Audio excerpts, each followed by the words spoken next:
Good num morning. We're back with session 3 of Atelier Lydie Suelle. Last time we got our Atelier rank up to G and went into our first mysterious painting. Today, well, we've got a lot of side quests to do first, but eventually we'll be moving on towards trying to get that next rank by going and talking to Muriel. But we've got to help the old man out with getting a whole bunch of ingots. We need to get 6 Zell for the Sisters of the Church. We need even more ingots for Haggle, so we just need to go crazy with with ingots for a while. We need to make some leather and deliver it to Elmira to show that we are learning still. And we need to make a goblet for Pamela, but the problem with the goblet is that there's an item, an Eterna Stone we don't have. So unless Leonie's going to suddenly start selling some, who to me makes the most sense considering it's her hometown is where that stone comes from, that maybe. And then obviously the scrap quest we can't do because that's just a progressive throughout the game. So, first things first, off screen, I didn't do too much because I didn't want to get too carried away, but I did, if I check my storage, you can see I've covered up 931 slots now when it was on like 700 odd.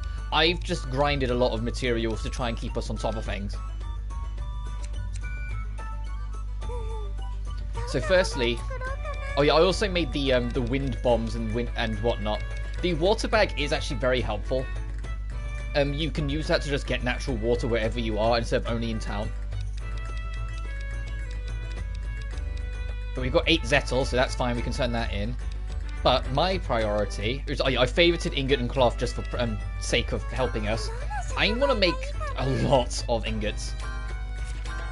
Enough that we can not only fulfill both quests, I say that I don't actually know how much is required for them, but enough to fulfill both quests and still have spare left over, so we don't have to worry about making even more later on. Actually, let me do it by... Oh wow, I have that much wood.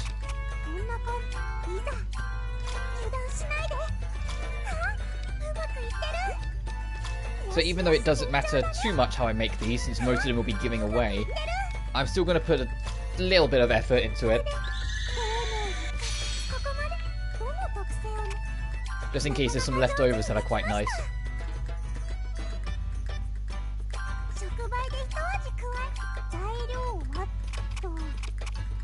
Okay, I'll just do this.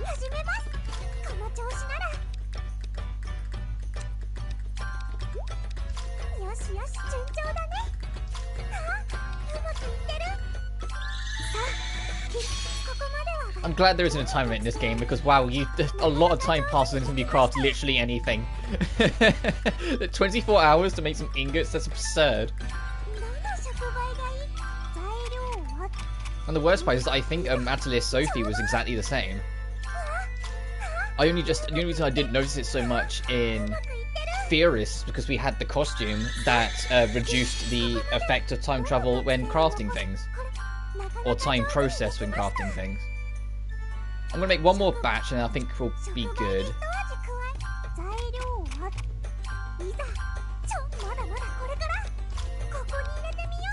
Well, touch wood at least, I hope we'll be good.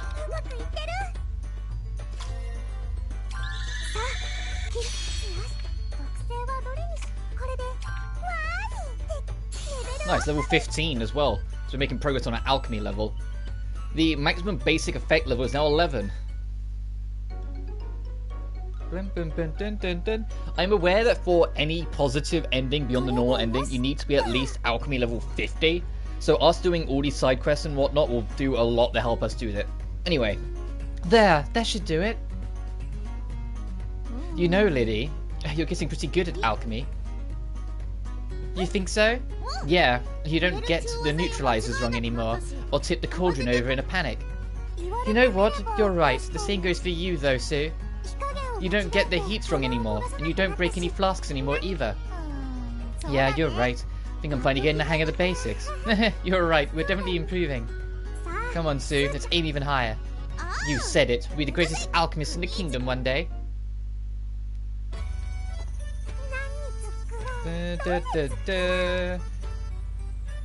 Let me make some more leather so we can... We basically want to go out and make the rounds, effectively. to go out and just kind of tick a bunch of boxes of quests and whatnot.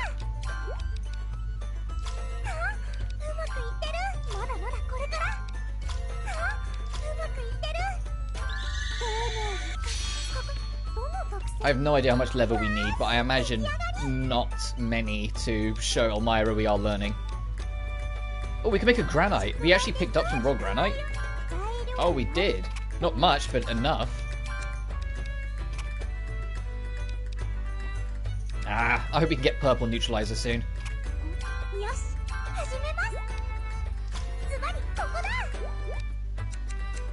Actually. Oh my goodness. There we are. So is there a Saturn bonus? There we go.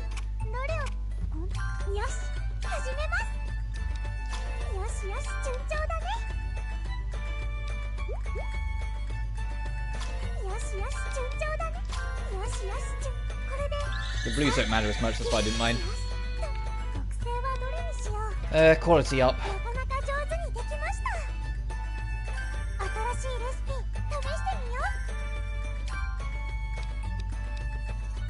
So we need a toner crystal yet, so we're a little short on that. We can make an energy alliance? Oh, okay. I'm not using the super fancy stuff, so you can think again, game. I saw that. Stop it. Stop it. Let's use a puny jelly. What?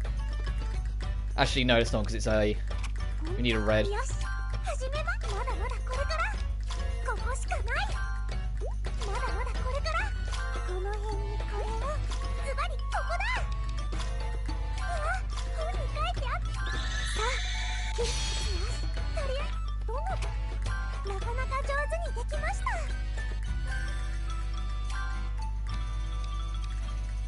Ah, alchemy level 2 low. And we need 2 jets anyway, even if we were... Oh no, we are the alright alchemy levels. Like, we're level 15. For some reason I keep on thinking we're like super low. Spiked boots? Hang on.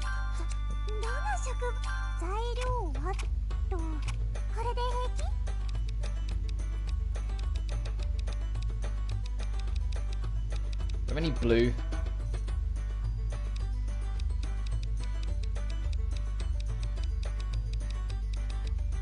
I don't. I do have these giant yellows though.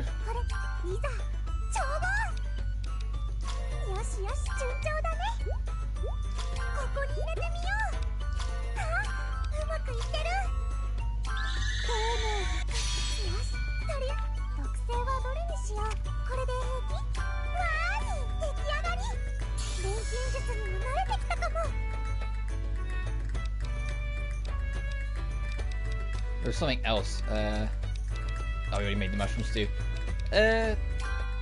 Equip.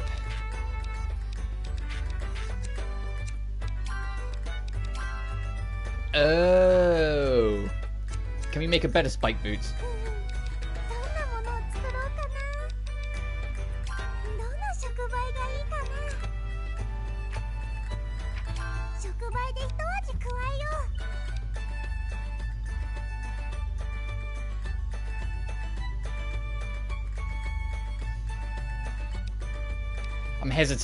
I'm hesitant, like, cause I don't want to reuse the rapier fish that quick. I'm hesitant, but there's so many good bonuses on there for what we're after. There is on that as well, but we have to be careful.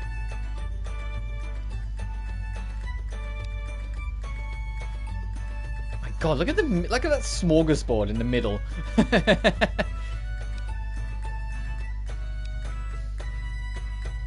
That's 7 by 7. What? I'll say that's 7 by 7 as well. I didn't even realize. I'm gonna use I'm gonna use that.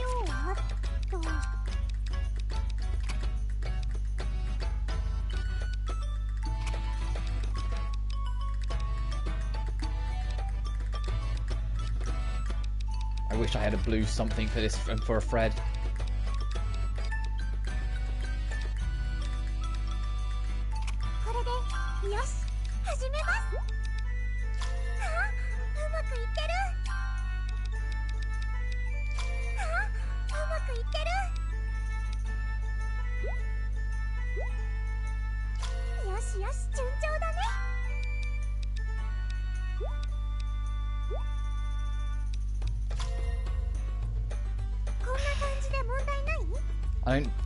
I don't think we've got enough of the resources to be able to really push that over the edge I want it to. I think even if I put that there. I'll hold off. I'll hold off. There's no point wasting that for that.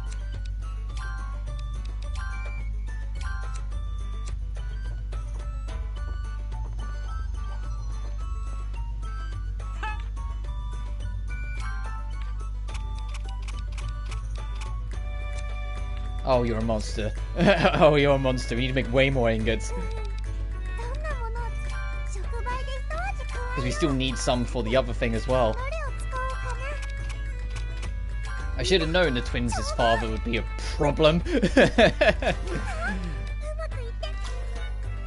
I promise I don't have a vendetta against the parents of the Atelier series. It just so happens that every single parent in the Atelier series is at least slightly problematic. Some better than others, some worse. I think he's one of the worst in terms of how selfish and abandoning he is of his own kids at times.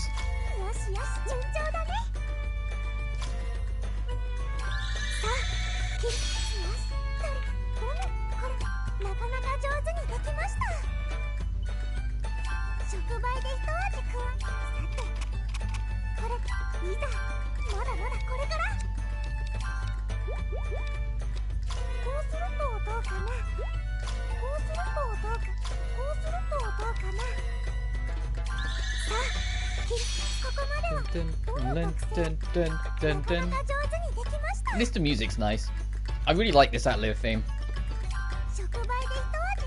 It's probably the coziest Atelier theme in the of the series we've heard so far. I don't know if it's my favourite. It's just, I don't know how to put it. It just chills me out when I hear it.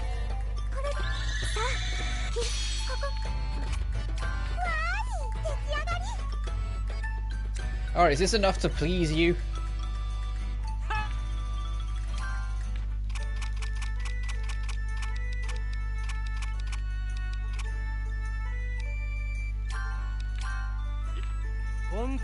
Yes, have this. Great work. I will now present the evaluation from your dear father. That was incredible, girls. You stirred up my creative soul. We better get something good out of this. I can already hear Suelle cracking her knuckles if it's bad. There, all done. I imagine the better you do, the more he gives you. So, Dad, what is this? Can't you tell it's a container? Yes, we can see that much. What I'm asking is, why'd you make it? What? This is what you wanted. More container means more storage room, right? Only one thing makes sense here. We were fools for expecting anything more from you. Can't believe it. All our time gathering materials, all those materials wasted. What exactly were you expecting then? I guess I failed to explain myself. Another screw up. Enough, damn it, Daddy. You've earned that name again. Well, anyway, it's done now. Just try to make the best of it. After all, look how many I've made. We'll never run out of storage space again. Oh my god. What? We don't need this many. We've actually made less room. We only needed one. What? I worked so hard on all of these. That's harsh. Has our storage capacity actually gone? Oh my god, it's doubled.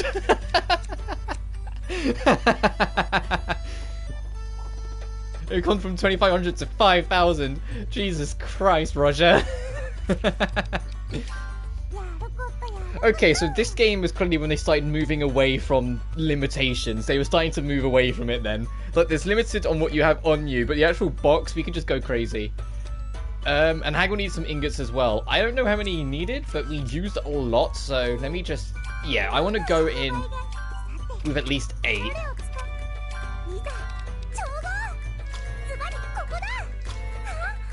I can't be mad at Roger for that one, because it's actually helpful. It's just a cutscene. We should be selling those boxes. We make a living out of selling giant containers. Considering we had, like, 50 extra.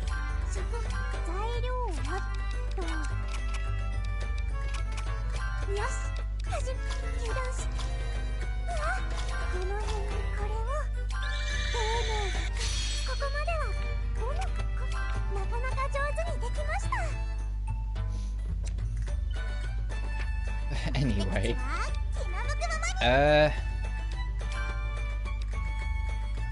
Let's do a smithy. Hey, Haggle, I have... Oh, you needed one, but that's fine. 7 extra is a bonus. Ah, that's just what I needed. Some fine ground metal. Great work, girls. I can now make something really great with this. I can't wait to get started. In that case, I think we'll stay and watch. I'm still worried what you're going to make. Yeah, good point. We better keep an eye on him. I don't mind an audience, but being stared at that hard makes me really uncomfortable.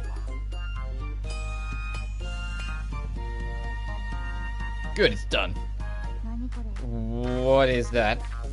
Statue of a man with a shiny head. You? Who are you calling bald? Ah, no one said bald! You just said it, you little... Ah, that's not fair! Hold on, Haggle, is this you? Yes, that's right. Well done, Sue. Nice to see that you at least understand art. Didn't you say that she had no clue when we were here before? Let me level with you. As part of promoting my store, I've been placing statues of myself around. They've become a bit too popular, though. Statues of the God of the Forge, they call them. Huh. Because it looks a bit divine? Who said... Whose head looks pristinely divine, huh? I can't say anything, can I?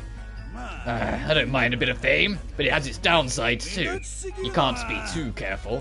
So I decided to try a smaller size. That is what you see before you now, girls. Okay, this sounds about as totally ridiculous as I was expecting, but very well, what is it for? Decoration, of course. The bedroom, the living room. It will brighten up any space where you place it. Brighten, more like intimidate. Ah, that's fine too. That just makes it more worthy of being displayed. Alright, as your reward, this one's for you. A small statue of Haggle was forced upon you. What? We don't need that. Huh? Wow, Lord, a lovely gift. Thank you so much. What should we do with this? Paperweight? Doorstop, maybe? Doesn't the cauldron see what happens? That sounds like the best idea.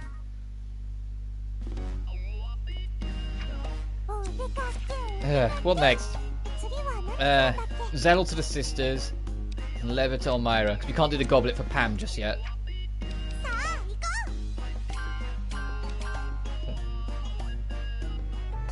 Where are the sisters?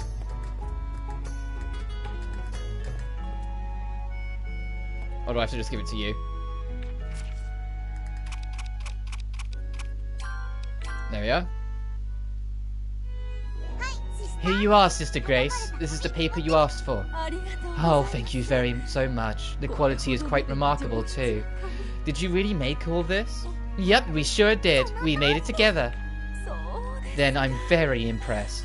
This is a massive step from that watery medicine you used to make. Talk about conflicting feelings. It's like we're being praised, but learning about something very unflattering. Was it really that bad? Anyway, I guess you can hold the church gathering now. Yes, that's everything we need. Now I have to do my part. More people coming each time is great, but it also means I have to step up my game. Just how much fun I can help everyone have as the organizer of the event, that's where I need to show my skills. Oh, you're on fire, a true entertainer. No, she's a nun. Alright, thanks. Which reminds me, I thought the idea of a church gathering was to be more bring in more worshippers. Yeah, I think she mentioned something like that a while ago now, though. Has she forgotten? Everyone taking part may have started to just see the church as a place to have some fun. Do we need to rethink our priorities a little? No, not at all. The church is open to all. If it is bringing joy to many people, I'm sure God is happy with that. Wow, nice recovery. I am impressed.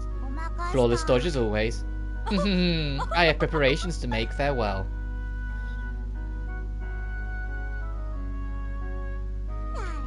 Sister Grace can be a little strange, but that's why I love her. Yeah, me too.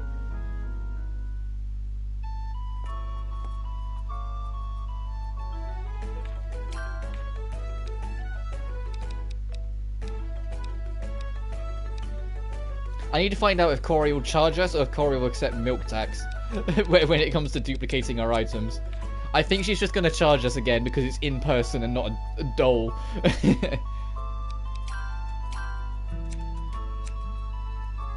And also, if we're being real, it was kind of way too generous in Fierce. You could get away with anything in that game because of how the milk tax system worked.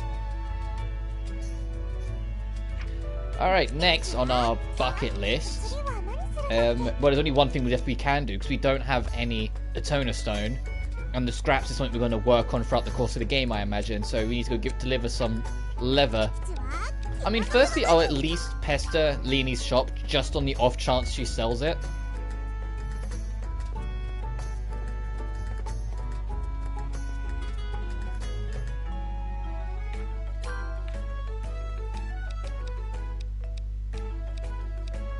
No, she does not. She does. We could do with some more red flowers.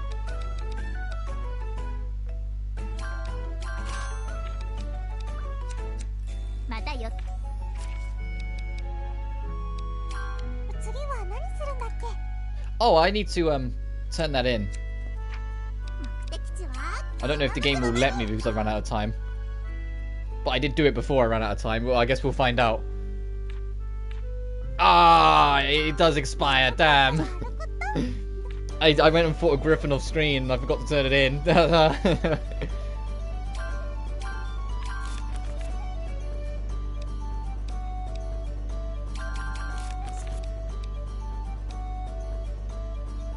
Sure, I'm not going to use those simple cookies. 5 nectar fruit with quality above 70, and the bonus quest do the usual too. Yes.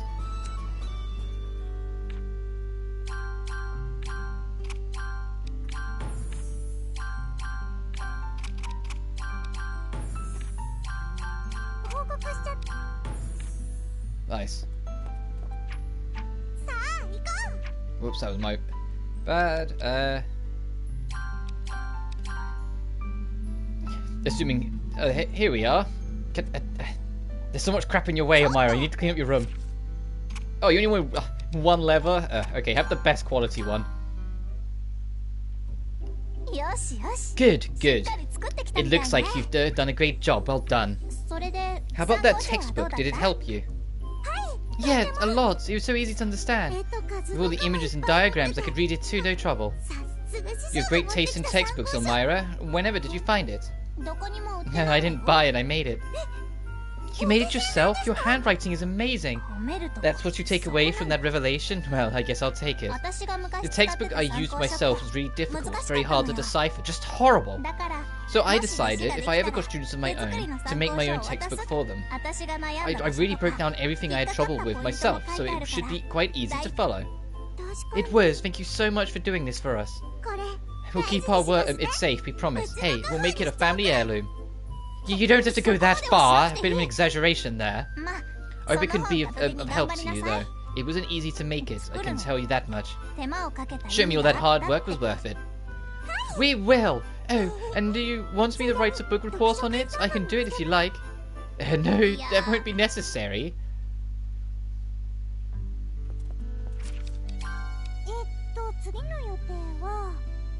So we can't make that up in the Turner Stone.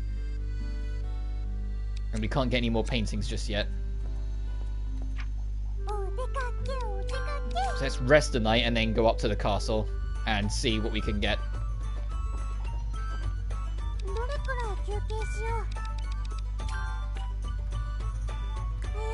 Yeah, I know, I'll be rich. I can eat bread and honey every day. Should probably actually check before we head out. What am I working on my recipe book? Need some wild cotton and synthesize some cloth. I need to get some golden threads. Let me synthesize some cloth quick so we can at least work on that.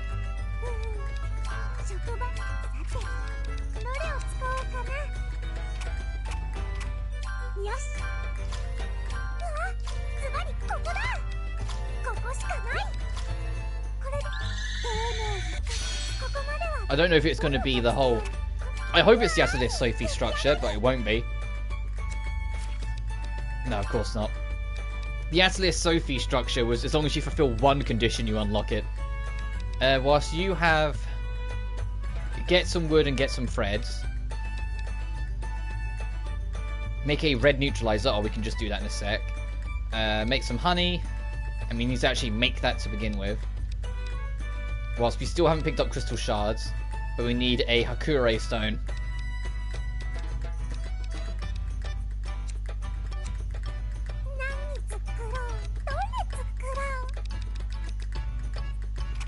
I really should favorite my neutralizers as well. Yeah, so they're all like this.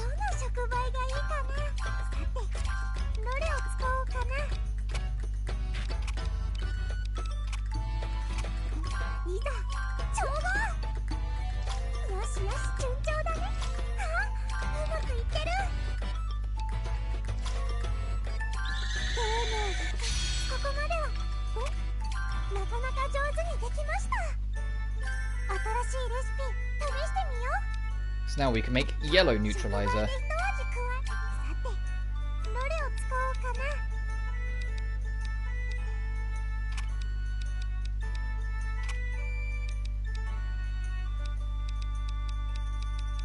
We're gonna have any yellows with the water. I think they're all just gonna be blue. I mean, at least the color coding makes sense.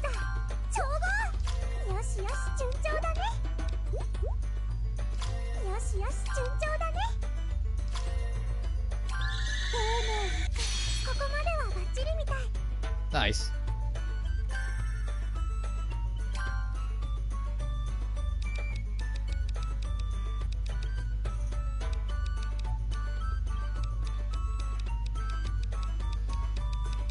Just trying to see if there's anything else we kind of could do with. We do need to make more honey.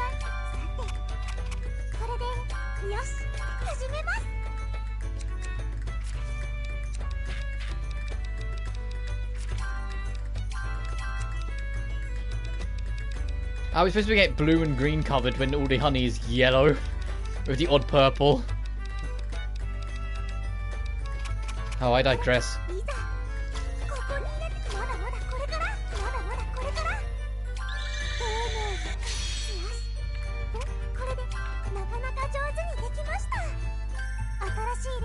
Ooh, honey syrup. Is that going to be up the top? Yes, there it is.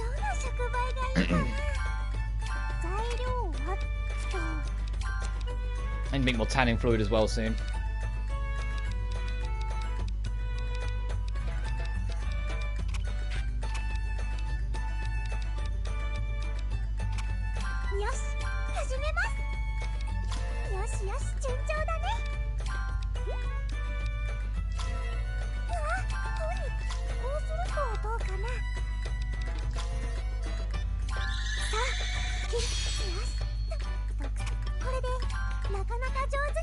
Nice, level 17. Racing up these alchemy levels.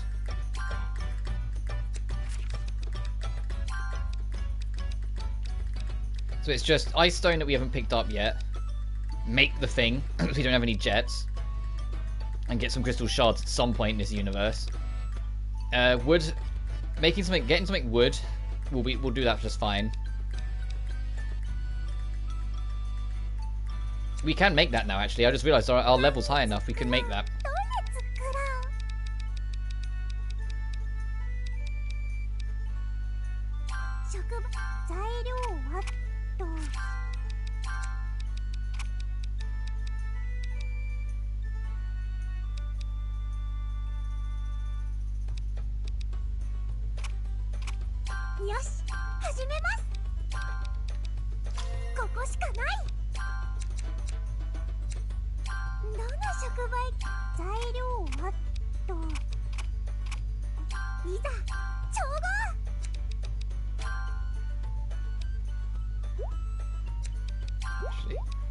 Be smart about this.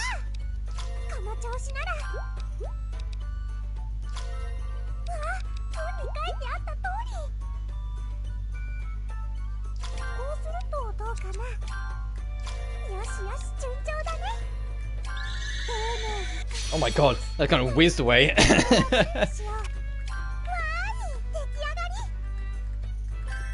Nice.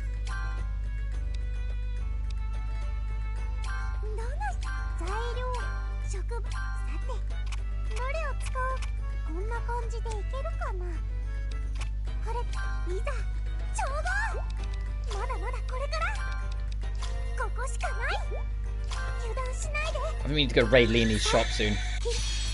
I think she sold some of the stuff that we need.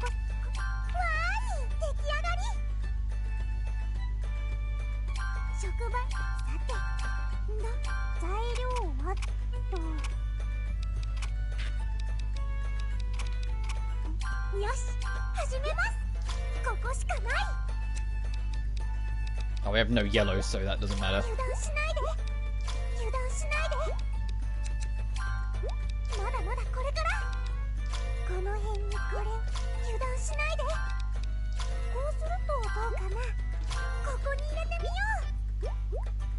Oh, I was like, would it at least let us put it down? No, of course not.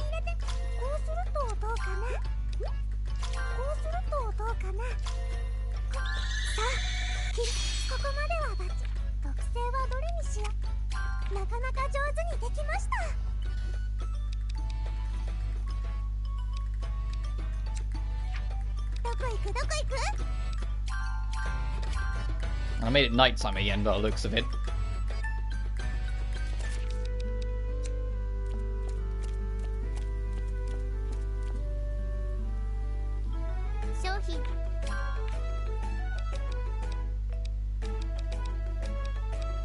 Oh, I thought she had something that was more helpful to us. Am I thinking of Pamela's shop then? One of them had a shop that sold things that was actually pretty helpful for us.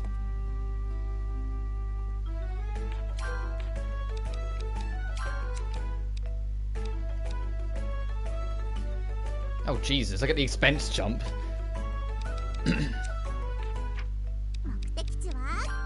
Was it Corey then that sold stuff that was actually kind of helpful?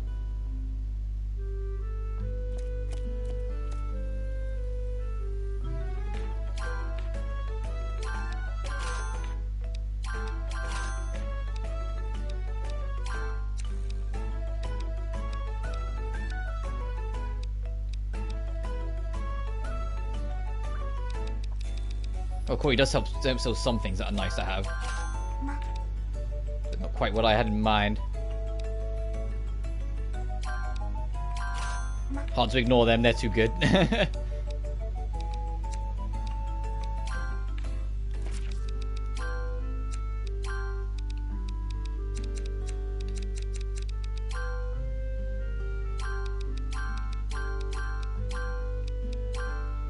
They're literally better. They're literally better than the ones we made.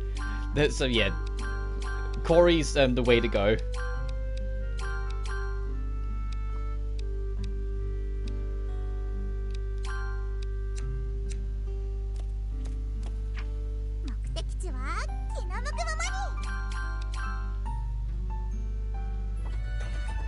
Anywho, this. Oh, whoops.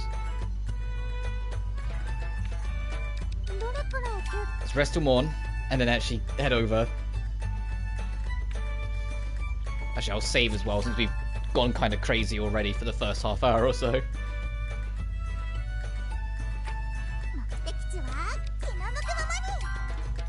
The entrance hall and find out what we can. Hello, twins. Sorry for summoning you like this. First, before I forget, this is for you, your next test requirements. Thank you. We'll read them over carefully later. Good. The reason I called you here, though, was for something else, you see. I've obtained a new painting. As we promised, you can go to it once you raise your rank. Wow, really? Oh, Miriel, what kind of painting is it? You'll find out once you get there, won't you? Where's the fun in telling you beforehand? That's one thing I've been meaning to ask you, though. Just how are you collecting these mysterious paintings? Are they just laying around somewhere? I wish. We negotiate and buy them from the current owners. They've been suddenly discovered not so long ago and are now becoming very popular. Some of them are even appraised as national treasures. It's not easy to arrange our budget for all this, but we believe they're worth it, which is why we're willing to spend so much collecting them. And the national treasures? Can't imagine how much they cost. You really are amazing, Miriel, having command of so much money if you need it. I wouldn't say amazing. I'm a princess of this kingdom after all. Princess? Muriel? Never heard you make a joke like that before. Joke? I'm not joking. My full name is Muriel Ariarhod. First princess of Adelaide. Although you don't seem to believe it, Matthias is the first prince, of course. Really? I'm sorry, Muriel. I mean, your highness. I've been so rude to royalty all this time. Ah, you can stop that. I hate all that formal stuff. Princess, highness. I'm still just cute and cheerful Muriel, alright? Cute and cheerful it is, then. That's the way. Keep working hard and raise your rank as soon as you can. Painting map. R1 time which is your painting map. You can go there. Get the variety materials for painting pass the next test. We've got a subsidy of 1,000 coal. Oh, it's... Okay. Okay, we've done that one. We've done that one. Make oil that allows to lose weight. Make some pure oil. Okay. And then it's things in the spooky forest. Winged plants, black tree stone, little soldiers, and fang beasts. Speak to Muriel. We can do that right here. Complete all the entries on page 1.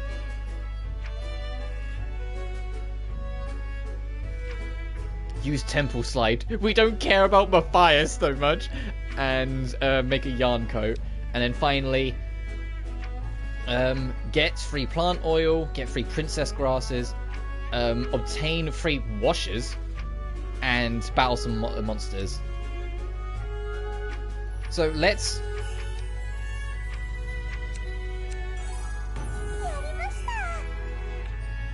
Let's just talk with her.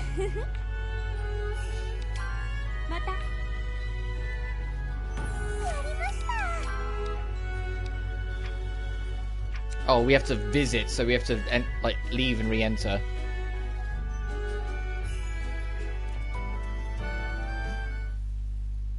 Yes, we have to see something.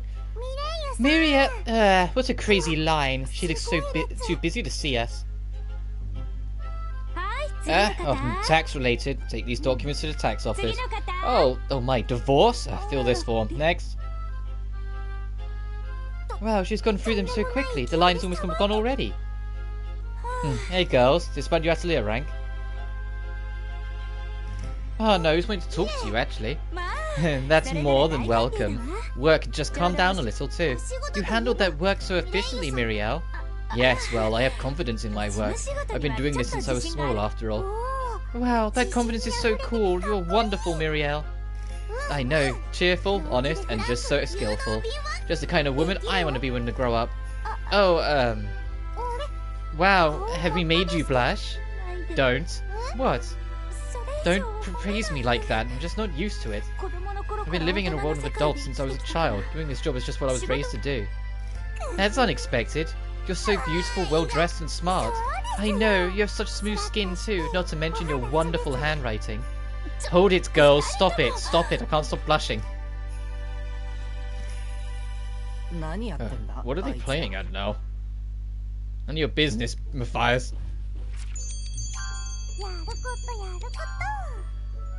Alright, let's just go crazy with pure oil. And then we will dive into...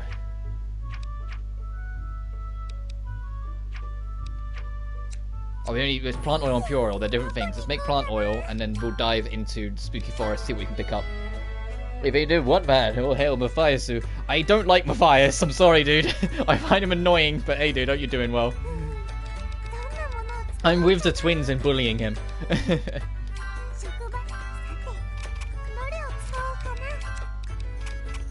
At least for now, I am. We're just making this for the journal, so I'm not that fussed.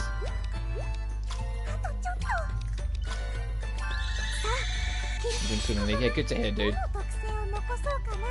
Sure. I should fulfill the ambitions journal. Just like last time, stuff doing things by halves, I'm going to try and do every single page. It's what I did last time. I completely maxed out all of them, so I'm going to do the same here. So we need to just go crazy in the Spooky Forest. We need to get Matthias to use his temple side. You're supposed to like him right now, he's Arctiverse Slayer. Fair enough. And hopefully we'll pick up some of that stuff. We'll go exploring anyway, but we'll pick up some of that stuff. Dun, dun, dun, dun, dun, dun.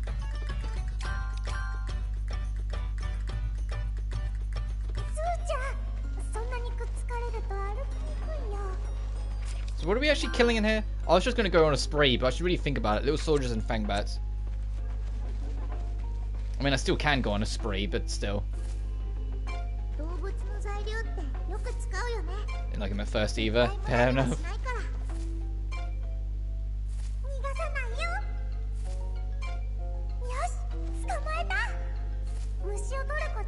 Over time I started understanding his character and sympathize with him. Ah, fair enough. We'll see how it goes then.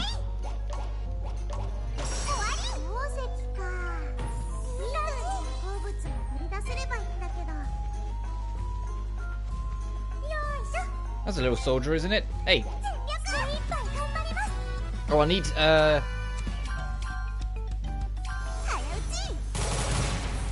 nice one. Use that skill to get that covered. Good.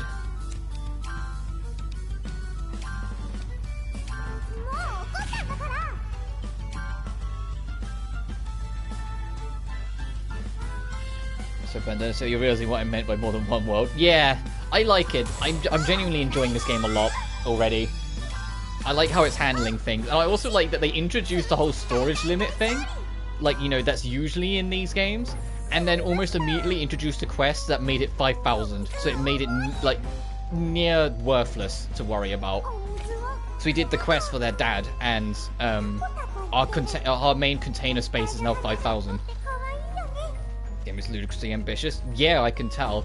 And to be honest, I kind of get why they'd go the extra mile with this, considering, you know, it was originally the last of the saga.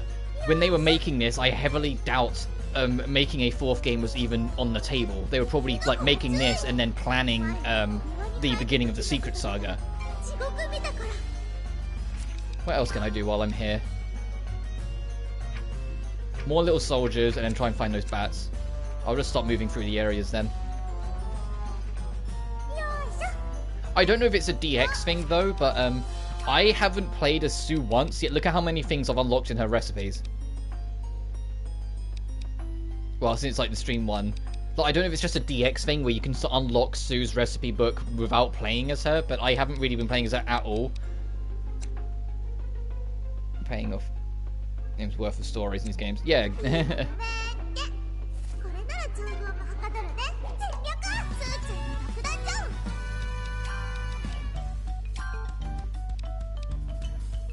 Oh, actually, do I have a... I was like, yeah, I need something for the ghost.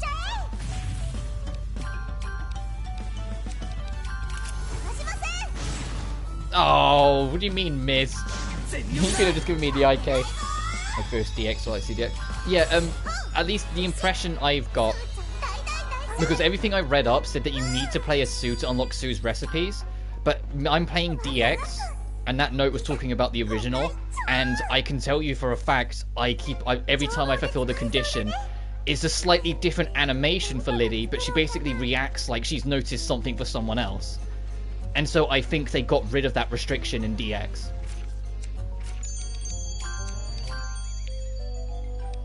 To just make things a bit smoother. Okay, so we need to move on. We also need some more winged plants.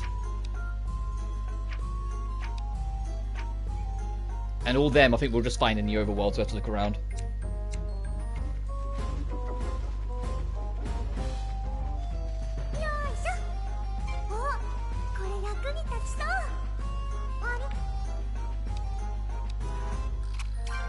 Our personal inventory space is still tiny, but one thing at a time. Is that a treasure chest? Hang on.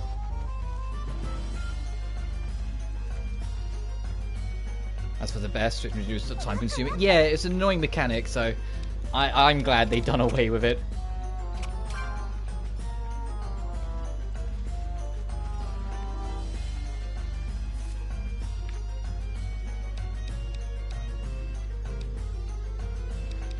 I think, what do I have too much of? Nope, nope. Oh, I was hoping for a ladybug, because I think that's what it means by flying. Because I get why they introduced it. It was almost entirely so then you play as both protagonists. Whilst now, people are going to do what I'm doing, which is you just find which one's more comfortable and you just play as only them. I prefer Lydie because she's got a little... They probably have the same hitbox, but a little bit more visual range with her swing. Even if Suli's kind of my favourite of the twins just because of her attitude, Lydie just makes more sense.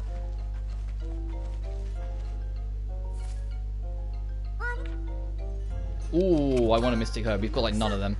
We need to find those, some flying guys now. And I'm hoping some kind of winged plants. I know what they look like, I can't remember what they're called.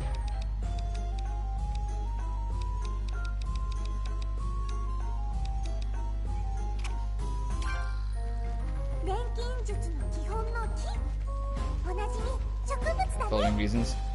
Lydie's the daughter I want to have, Suli's the daughter I'll most likely have. Oh, so you're enjoying... You're enjoying having a much more of a sweetheart before reality sets in, is what you're saying.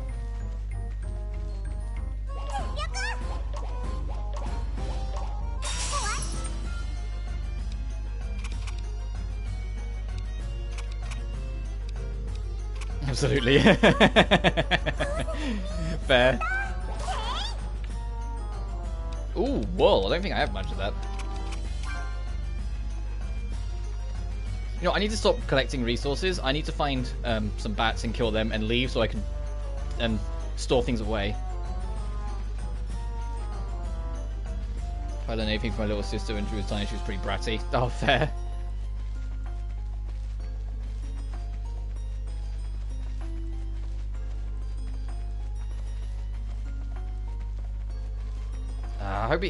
I need to make a fishing rod soon. What was it we needed to collect in the book? Wood. Okay. Next lump of tree I spot, I'm gonna beat the crap out of it. Oh, there's some flying guys.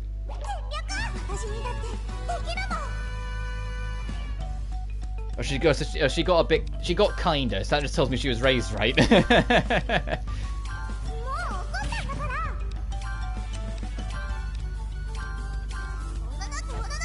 I can do that, and then I can just have him slide. Nice. Egg, sure. Oh, one of them learned something.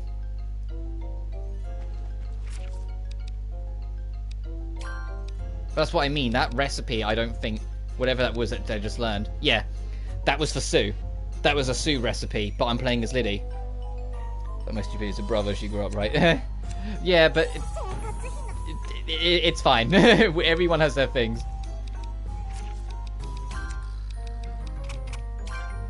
Does that count towards the ambitions journal?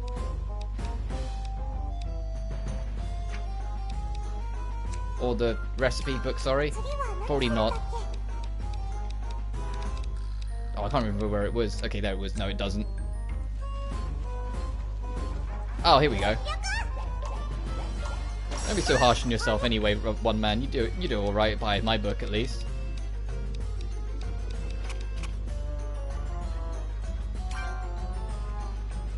Question comes to mind. Go on.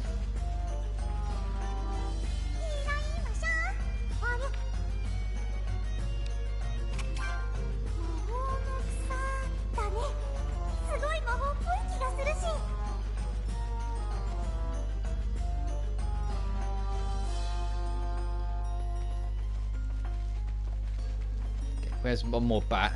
If I can kill one more bat, I'll leave just so I can, like, bank all my stuff.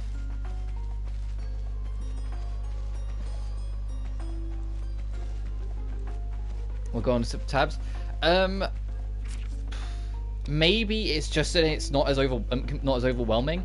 Because imagine if this was all one giant book with all of these and all of these. Like, it was like an 8-page spread on a row sort of thing. It might be overwhelming to look at. Well, so they keep it a 4x4 grid as you scroll through it. It's a little easier to process, especially because then they'd also have to fit in these, because book and event you could probably keep separate, but you know what I mean, like they'd have to try and end up squeezing it all in. and it might end up being a bit crazy. Sort of like how in Atelier Sophie, all the recipe books are separate tabs, instead of it all just being one giant one. Not spoil, but that's precisely what happens in Sophie 2. Oh, fucking great! Can't wait. I say that, by the time we get to Sophie 2, without meaning to come across as bragging, I have got more comfortable and more used to the alchemy style as these games have gone on. Even if there's subtle differences, I've got used to knowing what I should be prioritizing and knowing what's, you know, better to try and get. So it probably won't be that bad when I get to it, anyway. Because I'll be able to identify what I want out of it. The DLC is probably a mess. Yeah, I mean, like, there's DLC items in this game. I don't know if you missed it, but at the start of the last stream, I accepted a quest I didn't realize was a DLC quest, did it, and got rewarded with 50,000 experience. So I just loaded the save because I jumped up to level 45.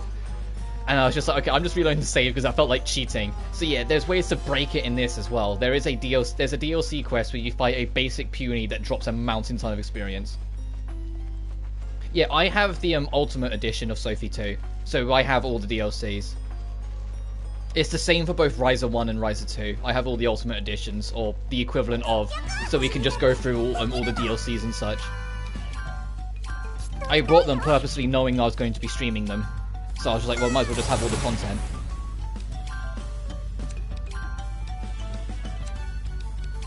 Like, it just made sense if I knew I was going to be streaming all the content to be able to showcase all the content. And I don't mind paying a little extra anyway, because I really enjoy these companies' games. Even with my problems with Knights of Azure 2 and its constant crashing, I would still say that Gust have yet to disappoint, so...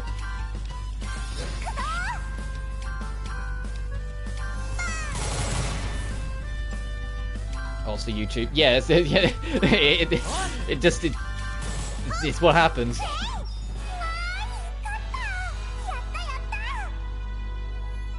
Quest. Nah, like I said yesterday's stream, if we're in like super late game and it's just a matter of convenience, like we could really do with the levels sort of thing, then I'll entertain it.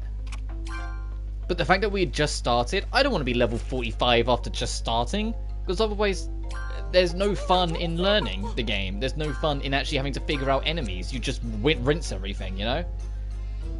It would speed things up, but I don't want to speed it up so artificially like that. I'd want to...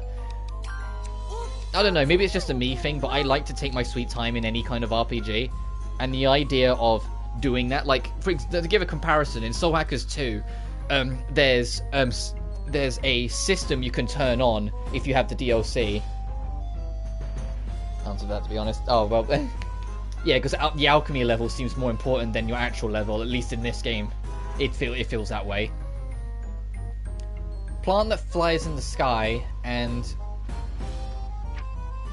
one more bat. Oh, did we only fight one in that batch? I mean, there's one over there. Which is the called Battle Mix.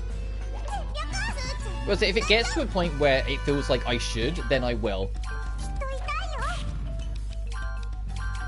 Let's see if I'm broken there.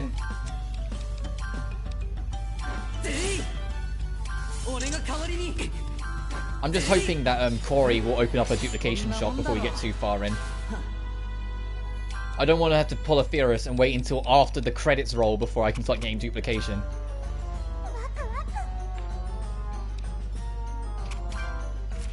Did that not count towards the book? Oh, well, they are different bat type. They are, aren't they? God dang it. Let's go back to the previous area, because I know that one there was this.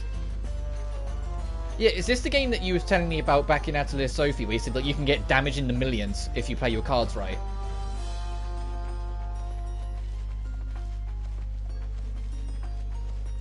And also, if you missed my schedule video, crazily, I plan to stream every single day till next Friday. I mean, it's going to be entirely Atelier. Not necessarily just to get a move on, but just because I don't want to jump back into Soul Hackers 2 until that November update comes out.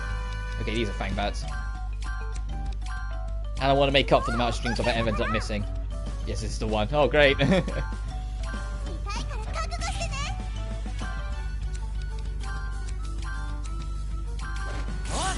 Sophie's story. It also resolved Corey's. Oh, because she was looking for her family. Or looking for her dad, to be in particular.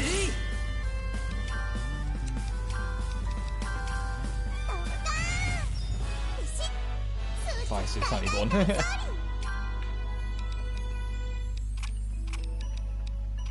We need to get out of here. I've got so much.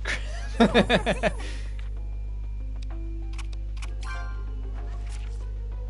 the Atelier. Get out of here. Corey's ticked me off immensely. Oh, is it kind of unsatisfying? Anyway, I'll get to it when we get to that. Feels like the reputation of our Atelier has increased a lot. Maybe we can take the next exam. I was thinking the same thing. Let's go and ask Muriel about it. Let's not. I want to clear the book out first.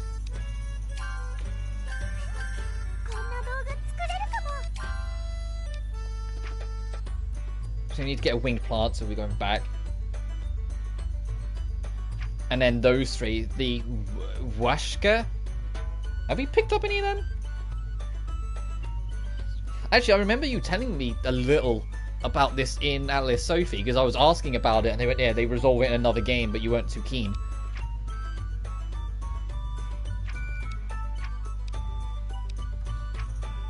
So I'm going to need to head off, so I need to get some plant oil, princess grass, and a washer.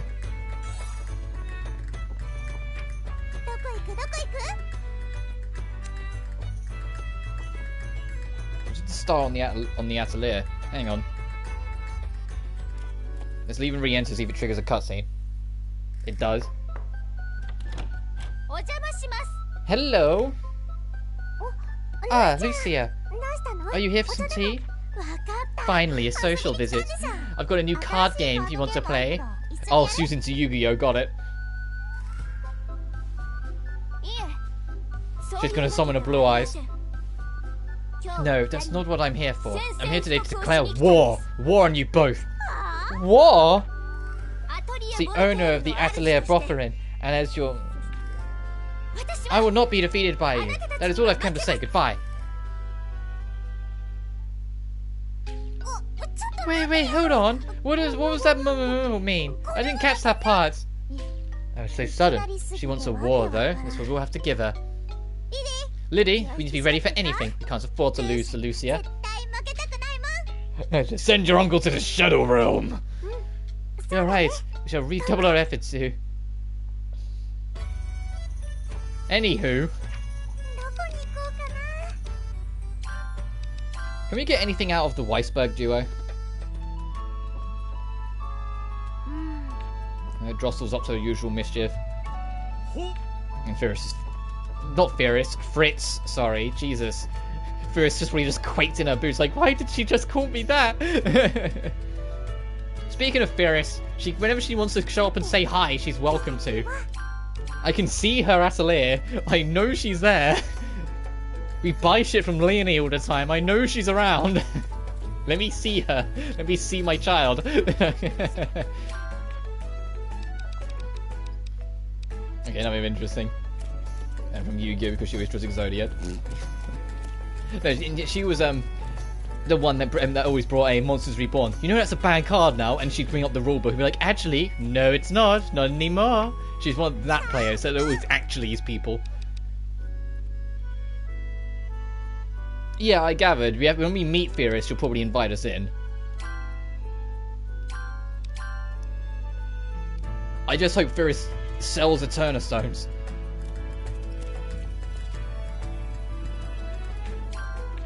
Got anything more for us?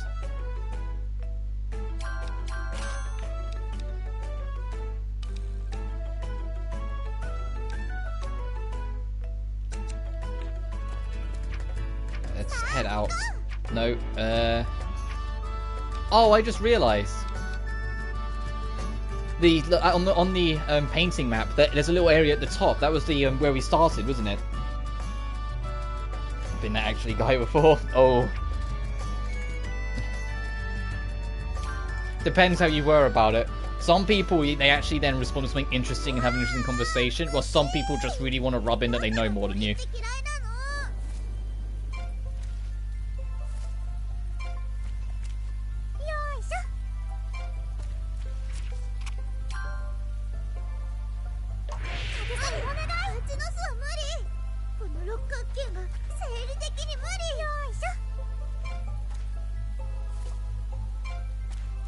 Because I mean, even though I don't play Yu-Gi-Oh that much, I still pay attention to the change in rules, just in case anything in my deck suddenly becomes unavailable.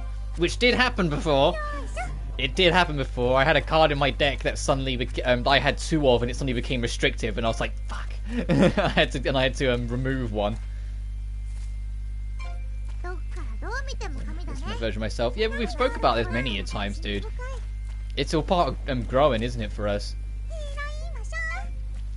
You either be the person that always says, "Oh no, I always am the best person," or you can be the sort of person who looks back and can acknowledge what went wrong and actually strive to be a better person now. And I always try to be the latter. Because I was a grumpy old git when I was younger.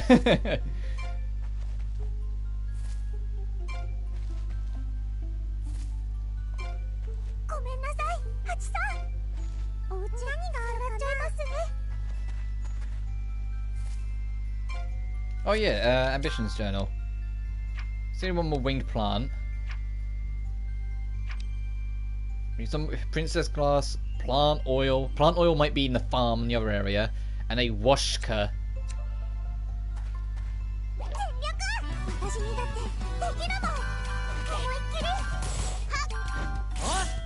See, don't waste my time. I'm not supposed to overcome self-pity issues. And that's okay, as long as you're still finding a way forward now, and you're still, you know, trying for yourself. It doesn't have to be for anyone or anything, as long as you're just for yourself, doing what you can. That's all that matters. Because the results will eventually show for themselves. And Jesus Christ, we need a bit of backpack!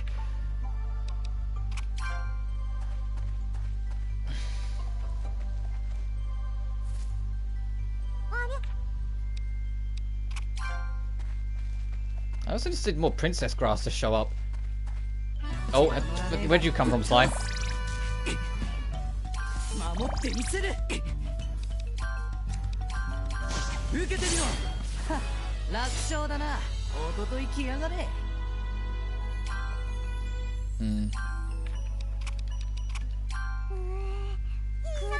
know what you mean. Sure, I'll take natural fertilizer. Still no princess grass, though.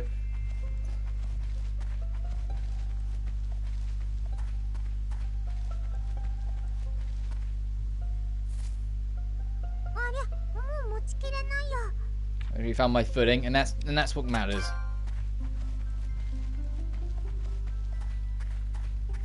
Princess grass, please. Hey, there we go.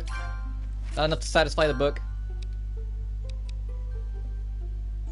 So we need one more winged plant. We found 2, so I'm guessing if I go back to the spooky forest, I'll maybe find one more. But yarn coat, don't know where that'd be. Maybe near the farm. And some plant oils and washer I'm going to hope is near the farm as well. So let's get back to the Atelier and turn this stuff in first. Oh. Hey Dad, I just had a thought. You're kind of an artist, right? Just kind of?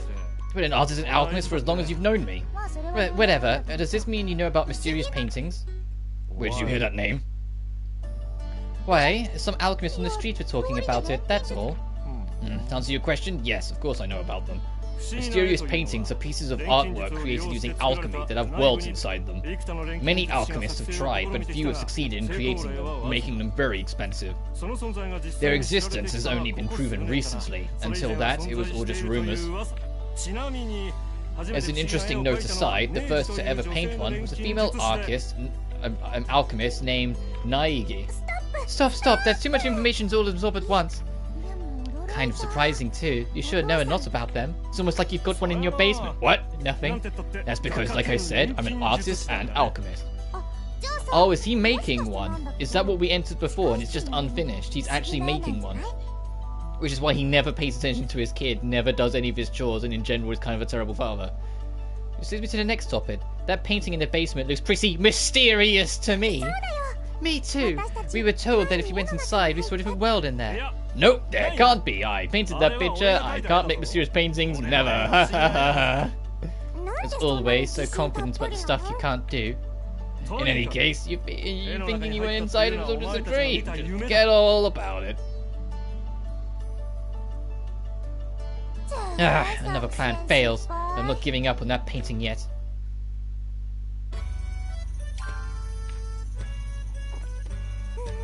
see if I can make something new. I'm kind of hesitant to make more crafts when, at least right now, Corey sells better ones. You know?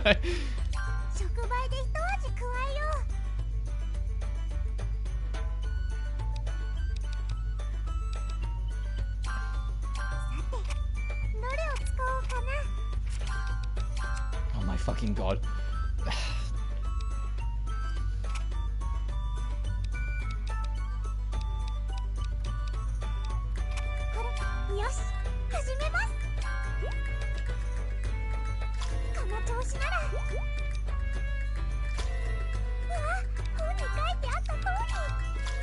That just makes sense, but that there. I'll just overstack like that.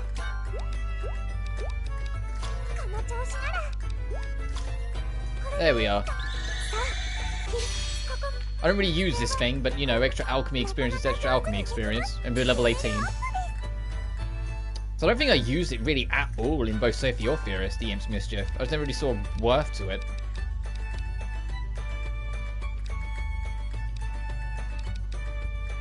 I still need a jet.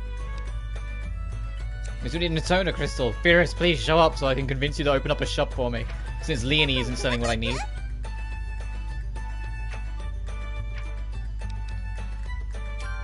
Alright, let's see if we can get some plant oil.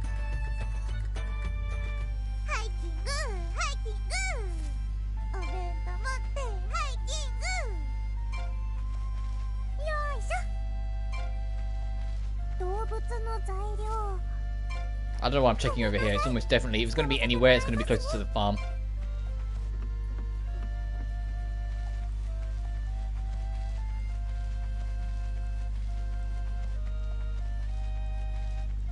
Oh, you know what I forgot to do? I forgot to pick up any quests whilst I was out. Actually, let me just go U-turn back. Let's see if there's any quests. I might as well try and make some money whilst we're here, you know?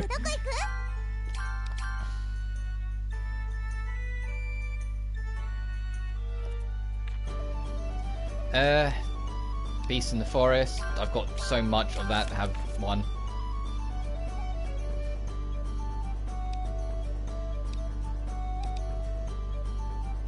I need to get new plant oils, so Nah, I'm kind of looking for quests that give me money. But yeah, the DLC quest, it's these two. This one is easy money because it's just 10 healing pads, and this one is easy experience because that Millennium Puny drops like 50,000 experience. And the Puny is like the easiest thing in the world to kill. It has like barely any health. And both these quests infinitely reset, so you can just keep on doing them if you need money or resources quick. The money one I might entertain, because making 10 healing pads, that's not too bad. I can do that. In fact, I think I could end up making a cycle, because I think there's a shop where I could buy several of them, and I could just buy them and then effectively sell them for more.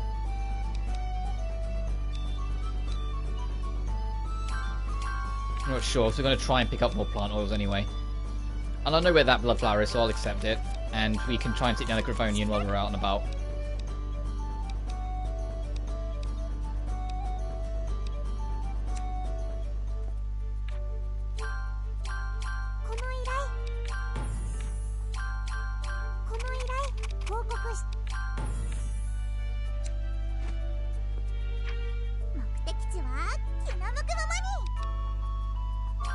Let's get over to that farm and fight the Griffonian on the way because it's still daytime, so it'll be out and not the Griffin.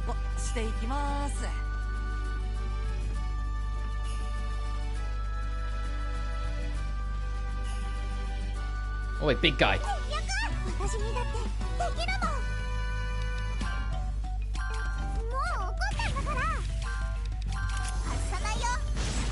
Oh, I've got the insta-kill a couple times on these Griffins.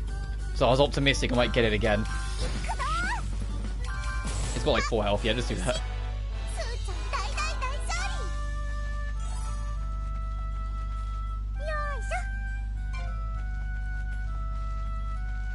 I think the Bloodflower's a night enemy. But we want to go to the farm anyway, so it'll be fine. Because it's like up here in the corner, but I think it's a night enemy. There's another Griffin up here. Where did he come from? Yeah, I think the Griffin is the day enemy.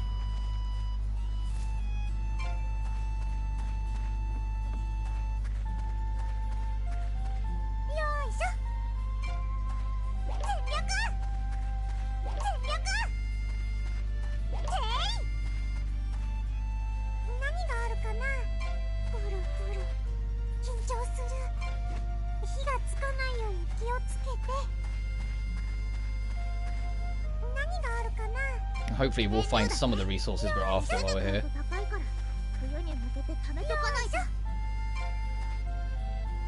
Or any. Please, game.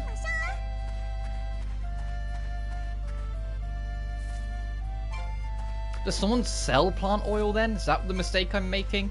And reason why I'm not getting any?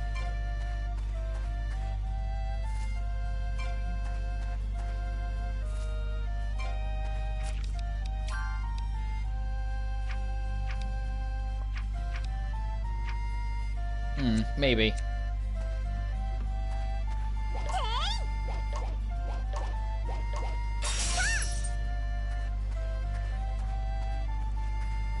It's nearly night time, so we can get that Bloodfather show up.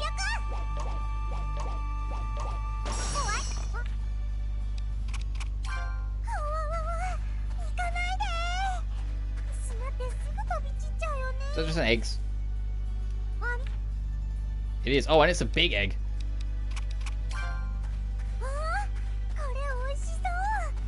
Come on, it's nearly nighttime. I can see the gears turning.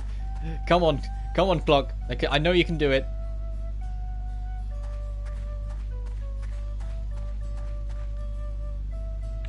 Lady doesn't say anything. She just doesn't really sell anything. Even she just tells us, "Hey, you want stuff? Just take it." Mr. Cow. Aw.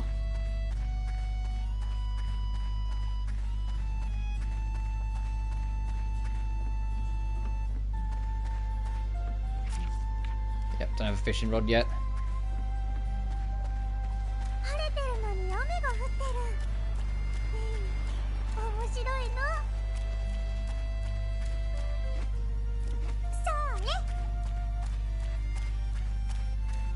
It's funny how in Furious I was always trying to rush against the clock, and in this game I'm waiting out the clock. Now I'm like, come on, go to nighttime already.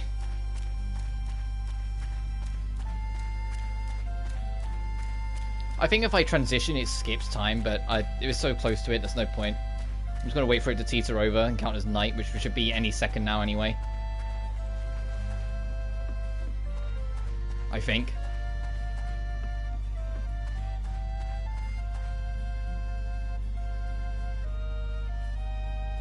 Come on. I can see that dot moving. Maybe when we cross that dot on the thing, it'll transition to night, so we can get the blood flower out, just so we can get that quest done.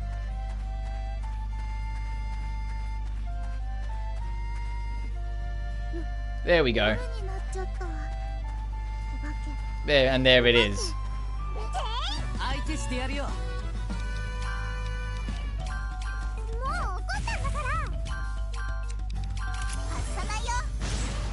Oh, we can't get the insta-kill. I was optimistic. It's dead though anyway, doesn't matter. Okay, watching an episode of my favourite bridge series. Oh really? What was you watching?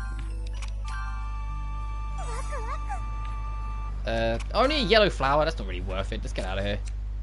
I'm guessing plant oil we do have to buy from a shop then. We can't pick it up anywhere right now.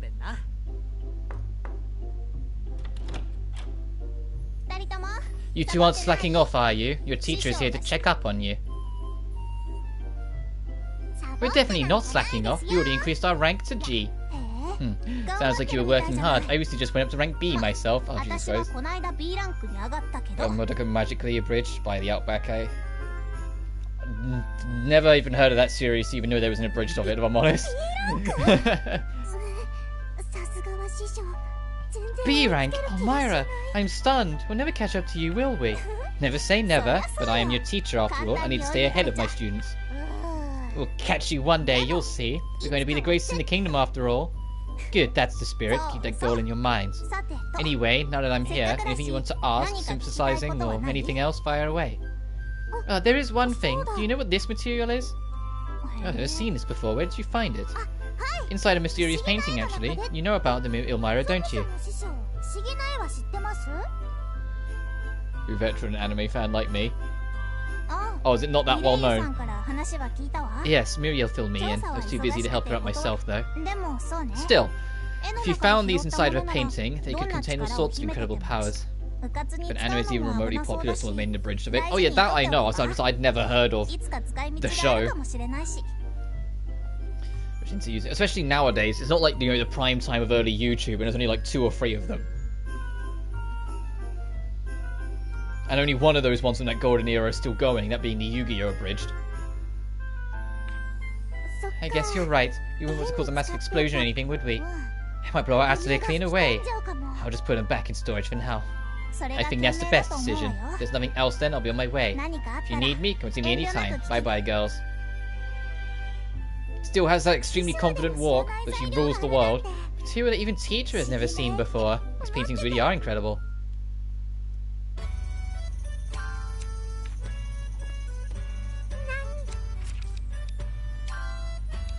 Still haven't picked up a crystal shard. Still haven't picked up a jet. And I don't think we're going to pick up that anytime soon because there's no icy-esque area.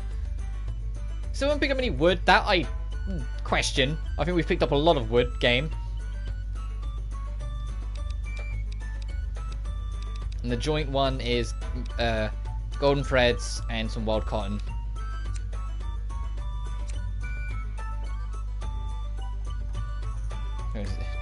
It's like the third most popular Magical Girl anime. The only Magical Girl anime I know of is Sailor Moon. And technically Blue Reflection. The anime adaptation of Blue Reflection.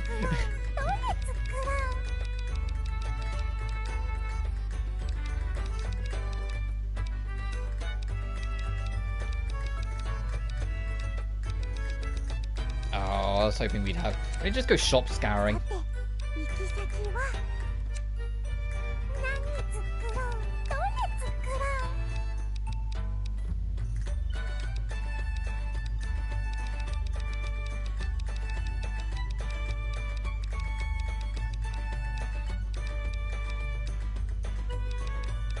Yeah, I just need to go shop scouring. Komagawa is anti-Magical Girl of the anime of the Magical Girl animes. Okay. Let's see if anyone sells what we're after.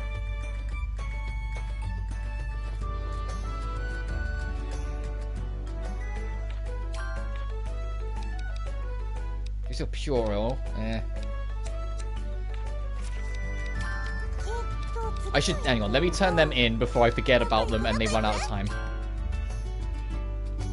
Psychological thriller, oh, wow, okay. So it tries to lead you in with a false sense of security and expectation before it gets a bit grittier.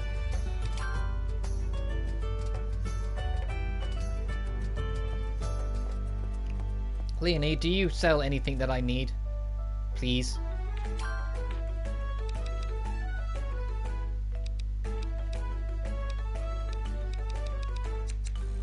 Dang you. So the church, maybe Pam will sell what we're after.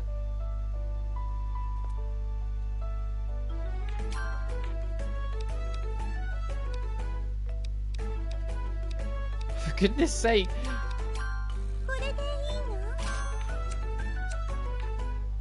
I'm sure there was a shop that would sell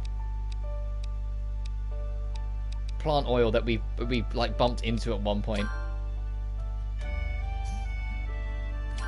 Two says input goes to hell. Oh, fair.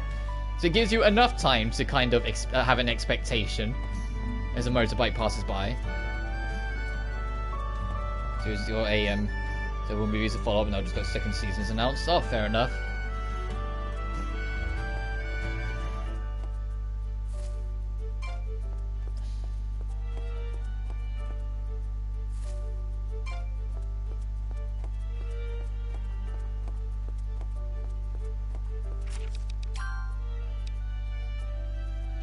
I need to go get another winged plant, and hopefully...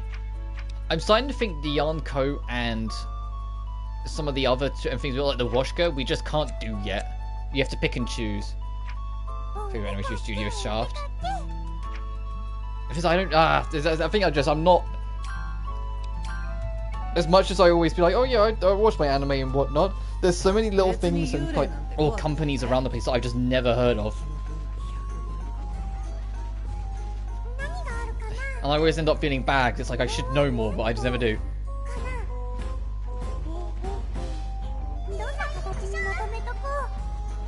Oh hey, the flying plant, what I needed for that.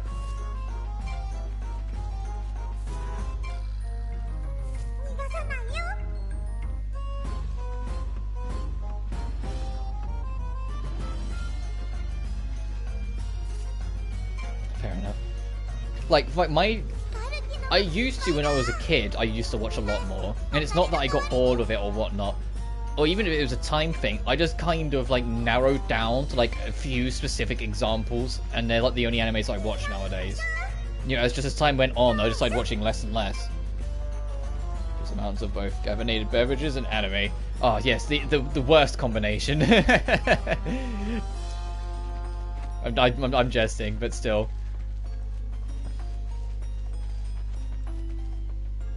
Like I want to watch Edge Runners, not because I'm a fan of Cyberpunk, because I really don't care for the game, but because it's a Studio Trigger developed show, and that alone has me interested. Anything Powerhouse Animations I'm gonna watch,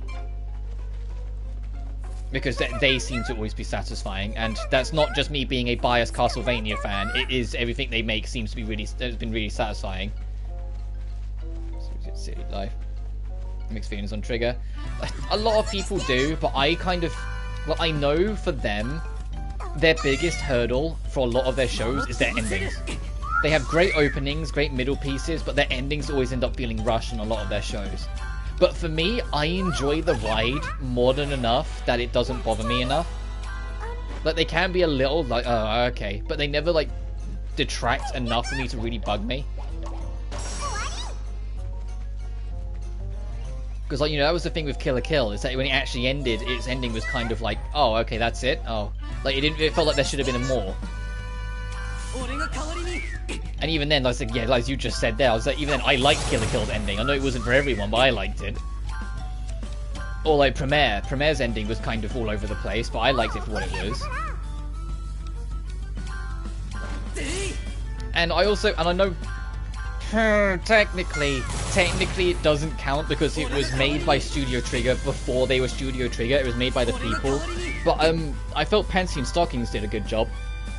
I mean, that was just because it was so episodic by nature. Each story was self-contained. So its last episode just had a slightly bigger premise, and that was it. And it worked. And it's why I can't wait for Season 2, because I think Season 2, you're going to see like the most purest definition of Studio Trigger.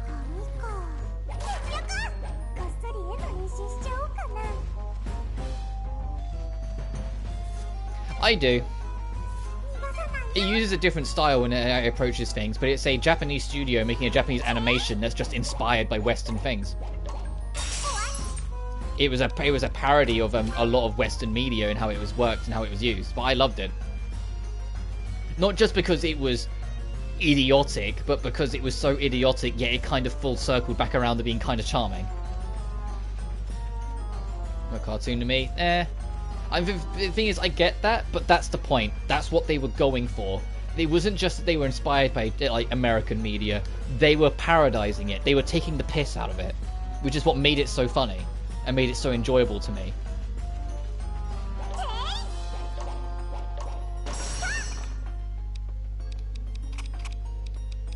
Like, they knew what it was based on. Which is why, like, in every episode... they would have at least one scene where the art style suddenly fucking changes into an anime art style just for one scene to kind of remind you that it's still a Japanese studio. And it'd be like super hyper detailed with the giant eyes and everything before they then go back to their usual antics.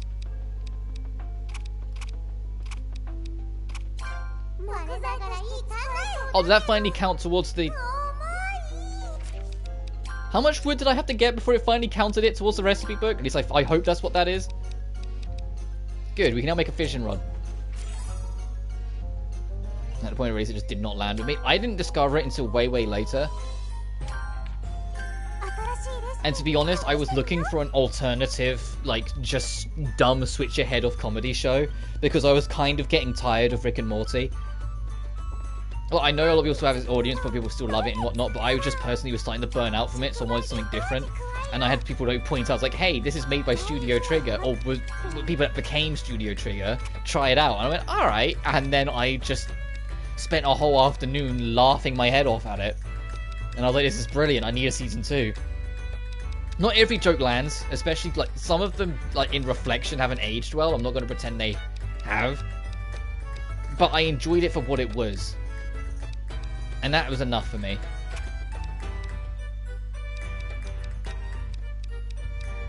And I was very much Team Stockings. Like, Pansy's alright, but I found her kind of annoying sometimes. Like, not every joke she made landed. At least not with me. Can I get a different... I need something with... a moon. Anything I need with a moon.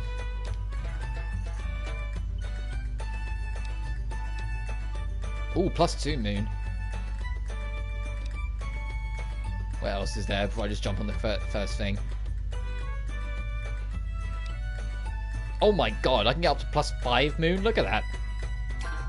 If I just use my granite.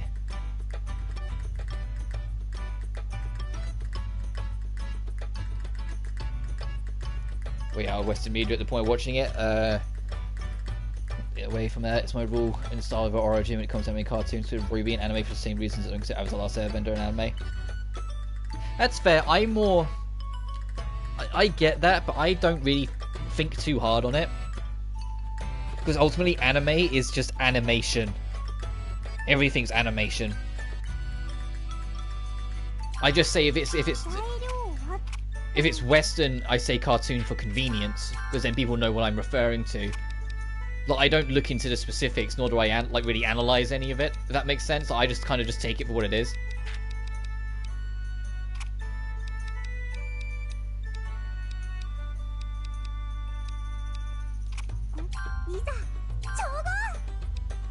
And for me, I'm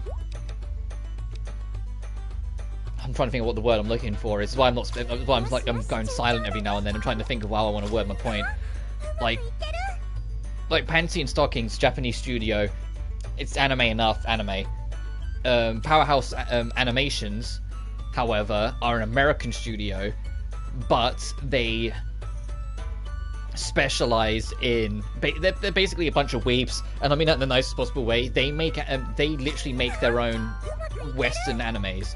Which is why I always find it hilarious when people say, oh, you should watch in Japanese because that's how it's intended. And I'm like, no, it's American made. Shut the fuck up. You know?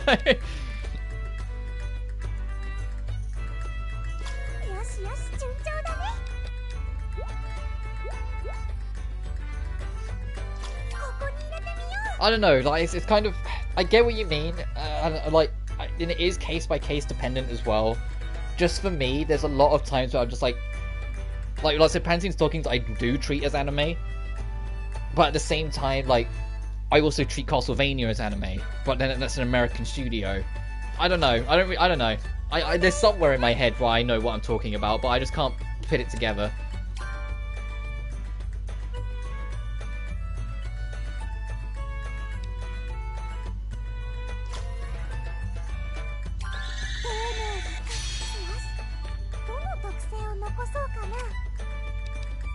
What's the latest wind do? Wait, time to just go. Okay, that doesn't matter. I'll just boost the quality then. I don't really do Castlevania, to be honest. Well, it'll be the same with the Devil May Cry anime, because that's also Powerhouse.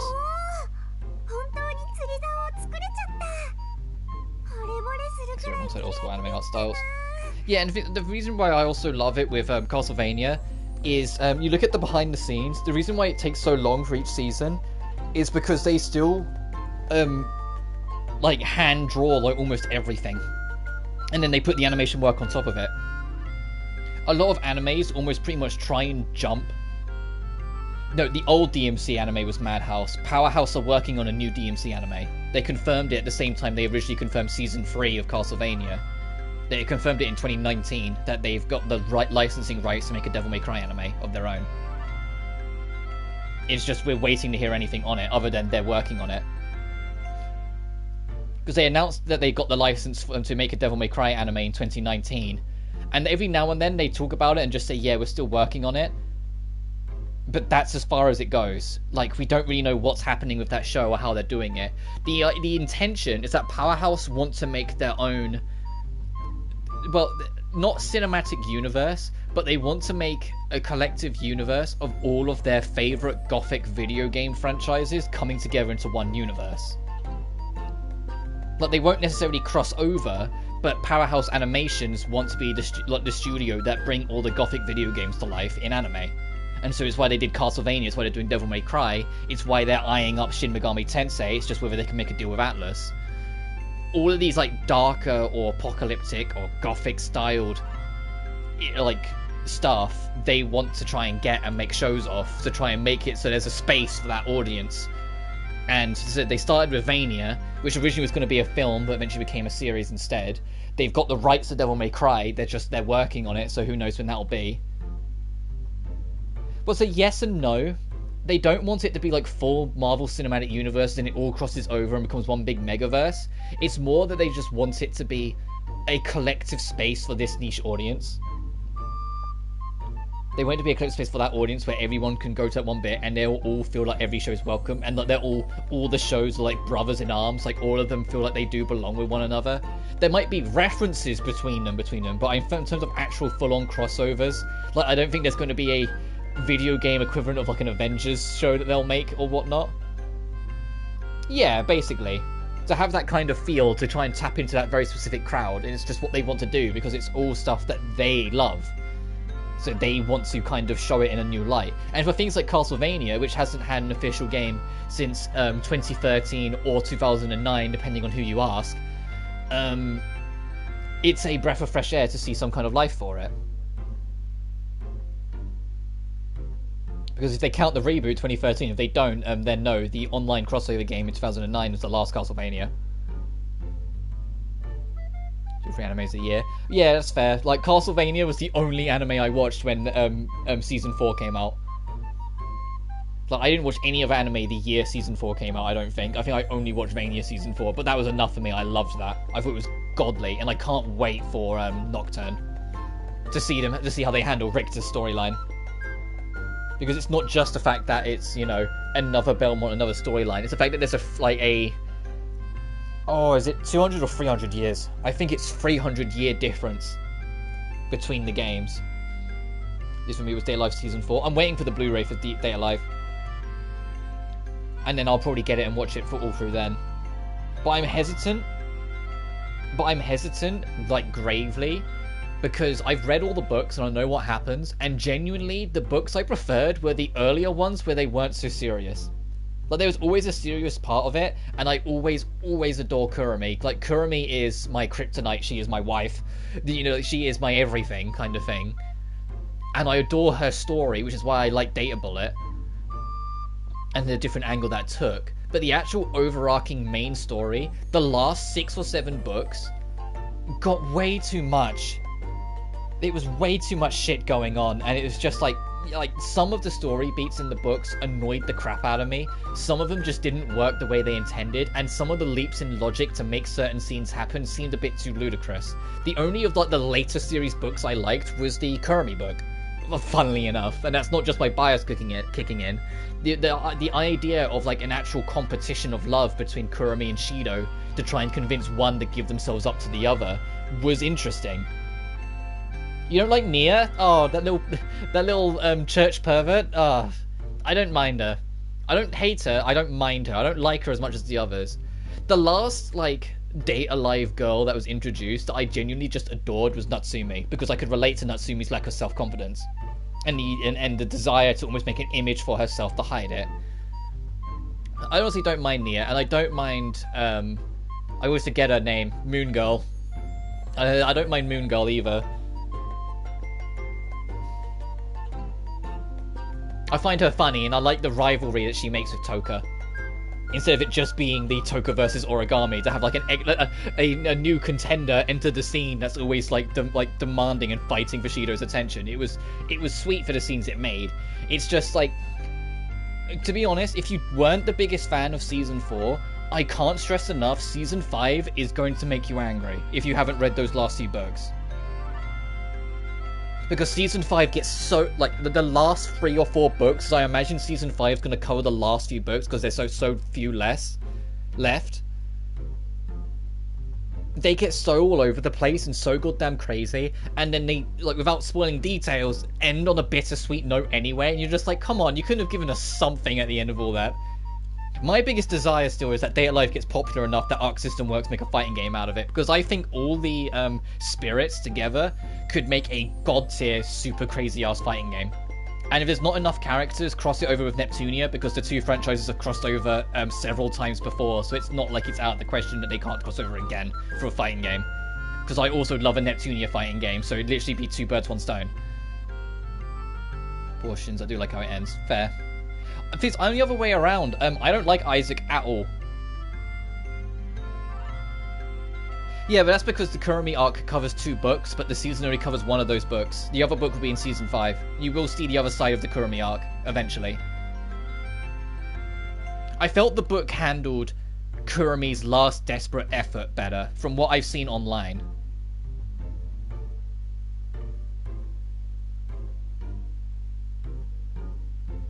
Like, because I know of, like, because I had to watch it, not just because, you know, bias of the character, but because I needed to see if they got it right. The last desperate effort for Kurumi to get Shido's attention by basically offering her body to him. I felt the book handled it a glimmer better, because Shido sticks to his morals more firmly in the book than he does in the show. In the show, he's very nearly convinced into sleeping with Kurumi and giving up his moral guiding, whilst in the book he's more firm standing about what he believes is the real reason, and he understands what Kurumi's actually after and being able to show restraint. I mean, he gets tempted in the book as well, but he's a lot more reserved. Whilst in the anime, they're like, I guess they just saw the opportunity to have a bit more fan service and a bit more teasing, so changed it slightly, and I kind of felt like it ended up harming Shido's character a little bit. I mean, not that it matters, because, you know, he gets fucking decapped at the end of the season. But yeah, the reason why they only did about half of Kurumi's arc is because they don't want to replicate them. I say that, it's a different studio, but they didn't want to make the mistake the studio that did Season 3 made, which is cram the entirety of Book 13 into 1 episode. They didn't want to cram the entirety of Book, I think it'd be 18 or 19, into 1 episode, which would be the equivalent to get the other Kurumi arc in. Because that ended up making it the worst episode of Season 3. The final episode of Season 3 became extremely problematic, because it covered an entire book in 1 episode and skipped so much detail. So much, in fact, that from what I've seen, yeah, I love Season 3. A lot of people don't like the animation quality, but when the Blu-ray came out, it fixed that, in my opinion. I think Origami's arc was the best handled story arc of the anime. I think they handled it, like, beautifully. I think they really nailed it with Origami's arc. Because Origami, when I was first introduced to Data Life, because my introduction was the games, and I still have those old streams from years ago, Origami was actually my favourite character, and Kurumi was second. And it was as the games went on, and as I discovered the show, that Origami slightly lowered down the list, and Kurumi slightly rose up the list. So in the anime, in Season 3, to see them nail Origami's story arc so spectacularly, in my opinion, I know some people disagree, but I think they really hit it, was super satisfying and made it really stand out. My all-time favourite episode is still the Season 2 OVA, which, if you don't know what that is, that's the one-off special with Kurumi, where it's the Kurumi from Season 1. Not the real Kurumi, it's the Kurumi from Season 1 that actually did fall for Shido. She gets to escape from Kurumi for just a day to spend the whole day with Shido, and it's a very sweet episode, but it talks about a lot of little, like, subtopics, and it just makes it super interesting, whilst also laying the foundations for Data Bullet, because Data Bullet's version of Kurumi is also the Kurumi that fell in love with Shido, and not the original.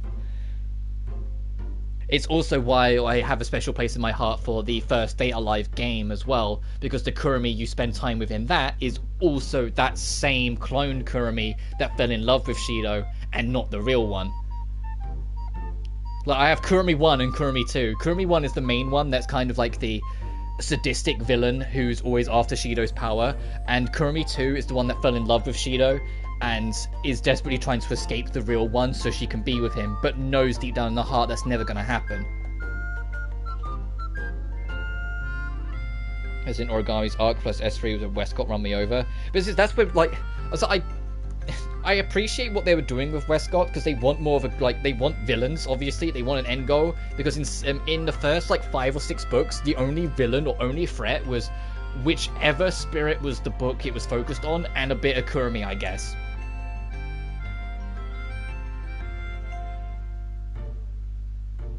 Really? I liked them. You have to do every single character story, but in terms of, maybe it's because I live streamed them, and I had an audience to bounce off and kind of joke around with it, but I liked all 3 of them. I felt Rio was the weakest, but I know because Rio wasn't intended to be a full game, it's an expanded epilogue of Arasu Install, basically. So if you didn't like Arasu, you're not going to care for the expanded epilogue. Because that's essentially what it is. But Arasu Install, it was... I think because it was Arasu Install's not canon, whilst Ruenheid Utopia is, I could appreciate both of them in their ways. Because Ruenheid Utopia found a way to kind of make it work in its own timeline and still be canon, whilst Arasu Install used the fact they knew it was in canon to kind of go off the hinges and just do whatever the hell they wanted. So I liked the story beats. Love Droids, the character stories are the ones I despise. That's a shame. In Ruenheid Utopia, I love that Toka ends and story ends in you marrying her. Origami ends in giving her a family. Kurumi made me laugh. It ends with you having sex with her twice. And I was just like, what the fuck? Alright, sure, whatever. And the rest are alright, even if they weren't, like, even if I don't care for, like, the whole, the lolly archetypes that much. Was Arasu Install, I was completely run over by Maria Arasu. I really liked her character, and I liked that I got to fuck around with Kurumi again.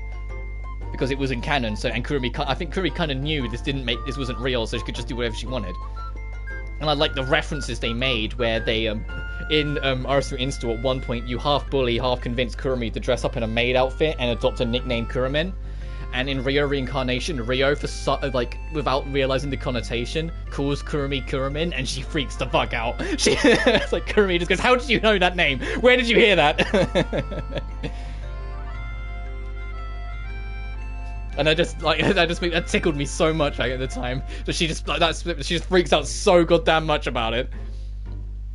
I'm positive Rio was betrayed Mira and Marina. Yeah, because, like, Marina's, like, just the big bad for Arasu Install. You don't really get to know much about it, whilst in Rio they took the time to take a step back and explain her character and explain where she fits in.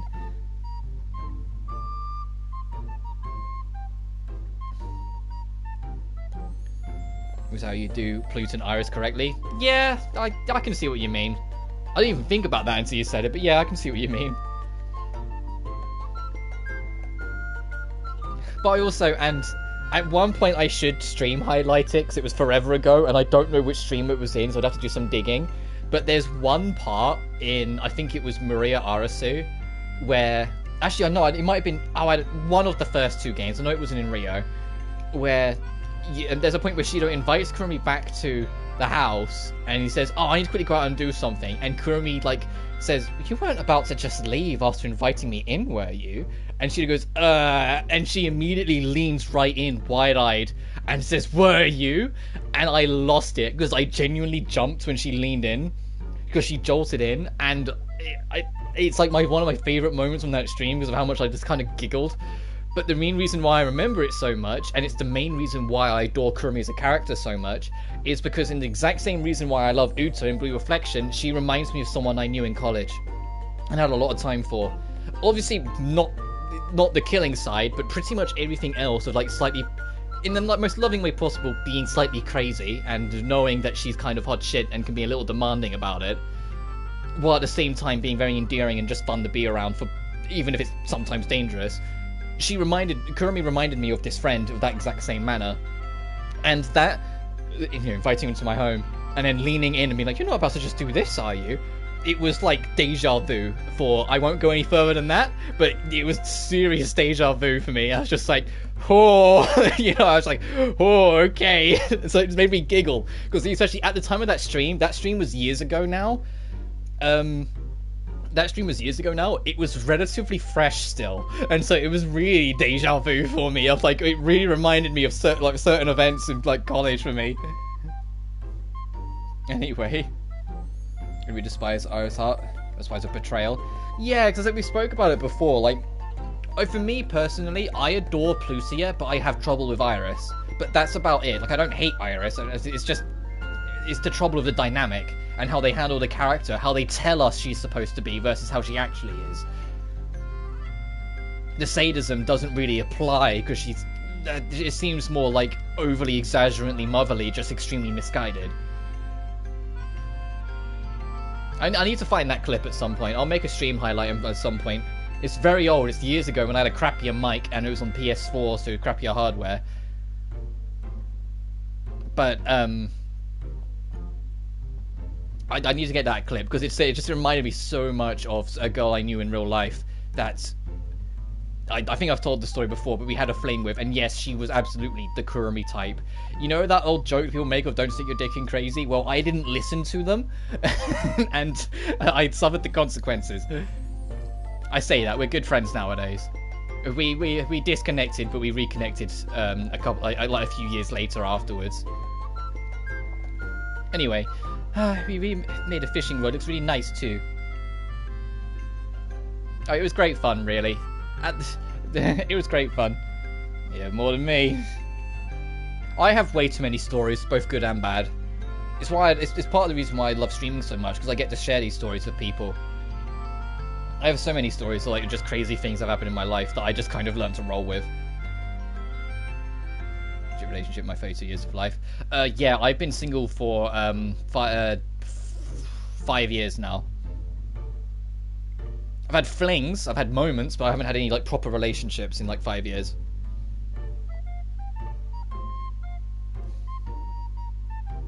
For me, it's more, and I've spoken about this before, like it's not that trust issues with all people like that, it's when it comes to actual concentrated relationships, I have trust issues, because I was abused a lot when I was in college by my, at the time, partner, and so it just left me very weakened and very overly cautious of myself and how I present myself and how I feel I am.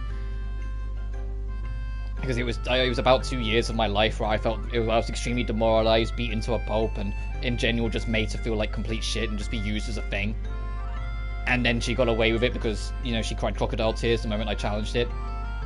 And so I do struggle.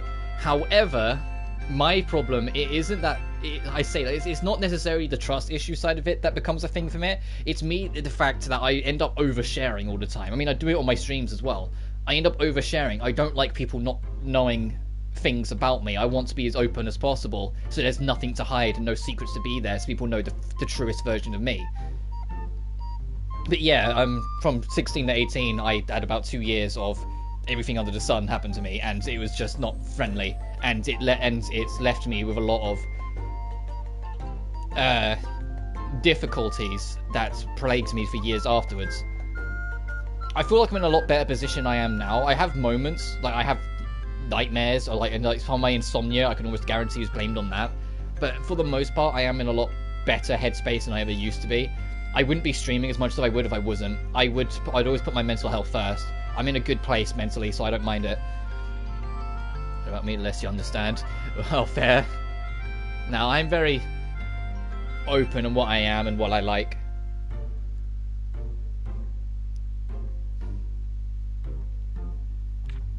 I'm glad, Lydie. That means we can find add some fish to the dinner menu tonight. Yup, we got confidence in our fishing skills after all. Were those days stuffing about money, holding our rods over the water in the hope of eating some fish? Well, they call us the Mervale fishing twins.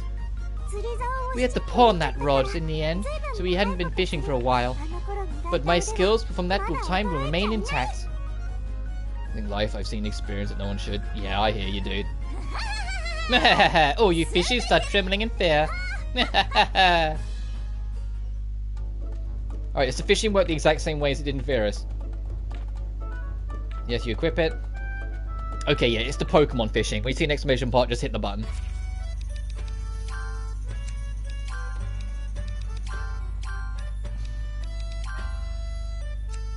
I need to rearrange this inventory. This is bothering me.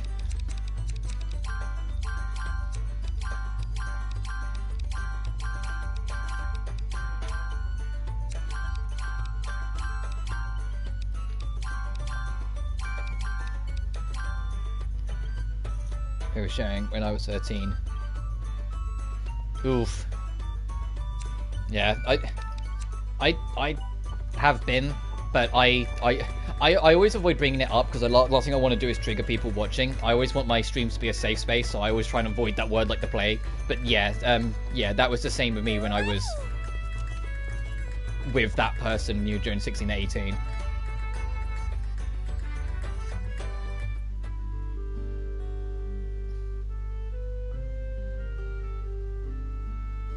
Thought I was playing for the other team as a result. Yeah, but I don't know. I think you'll find someone eventually. Even though I can be very critical and like very cynical about it for myself, I do agree with the sentiment that anyone will find someone eventually, even if it takes forever. Like, I know it's not very like assuring, but my great uncle, he was in his 40s before he found someone, and he's been married to them for like 20 years now. And so it's like, if he found it, and he's like the quirkiest oddball I fucking know, anyone can.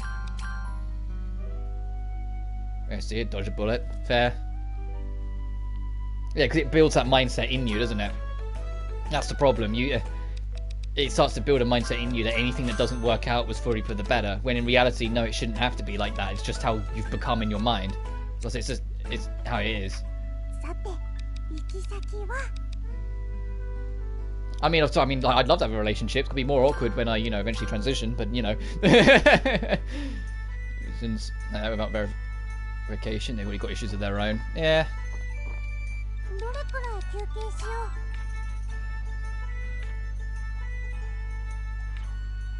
I understand that. Right, I've kind of got off track. I want to go fishing and see if we can get a cashier, or assuming that is a fish and I'm not just going crazy. Because I don't think we can fill everything in the book before we turn it in, but I just want to do a little bit more if I can before I do. Marathon, not a race. Yep, good advice to stick by. It's better to end up in a relationship with the people that you're friends with than like pursue the randoms, but that also doesn't mean that pursuing a random doesn't have its merit, because you never know what chance will come in your life. It's an awkward, infinite struggle of that you just have to kind of live with and see how it works out.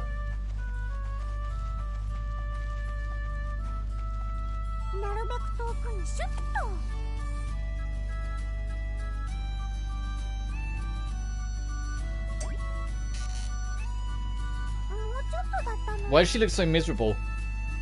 Did I miss the timing? Is the timing kind of strict? Or was there just nothing on the line?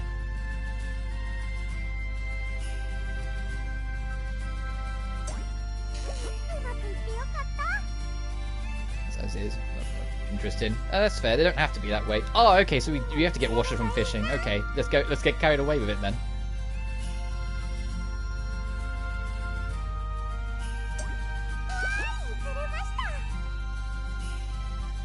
She goes asexual, but then you can still turn that into a friendship that carries. It doesn't have to be. You can have close relationships that aren't romantic relationships. You can have friends that matter, if that makes sense.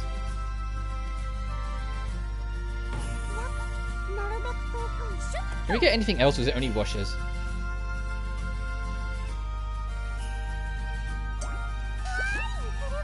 Yeah, and that makes sense as well.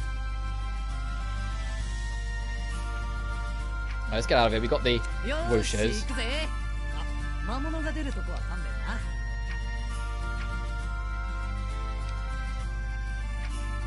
we're going to get yarn coat, and I don't know why I'm having no luck finding plant oil. I'm sure we found some before, but whatever. Unless it's like up here somewhere. Or a plant-based monster might drop it.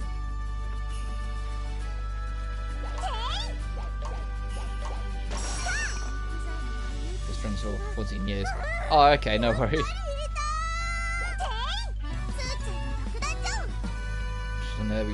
We're still friends. Yeah. I said, and that's what matters really. To be able to still hold on to that.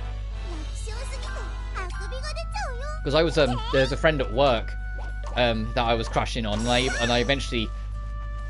I'd known her for about 6 or 9 months, and I eventually asked her out. She's like, sorry, I already got a boyfriend. I was like, no worries. And we're still best buds. We still chat shit every single time we meet up, and or sharing a shift together and whatnot. Being able to maintain that and not let it weigh on you, or not let it just like deter or break anything away or whatnot is the mature way to handle it. It's a shame that some people, even older than both of us, can't do that. And they take it super seriously and super personally the moment things slightly go wrong, even if they've been with someone or known someone for a long time.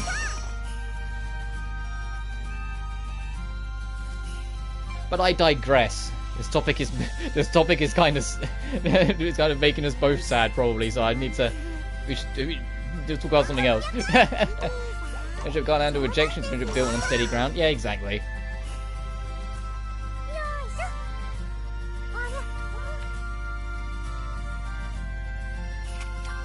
And so, no, I'm not really sure how to word it. It's just more. I don't know. I don't know. In my head, there's a logic, but so much it's pretty much normal. Yeah, I get that.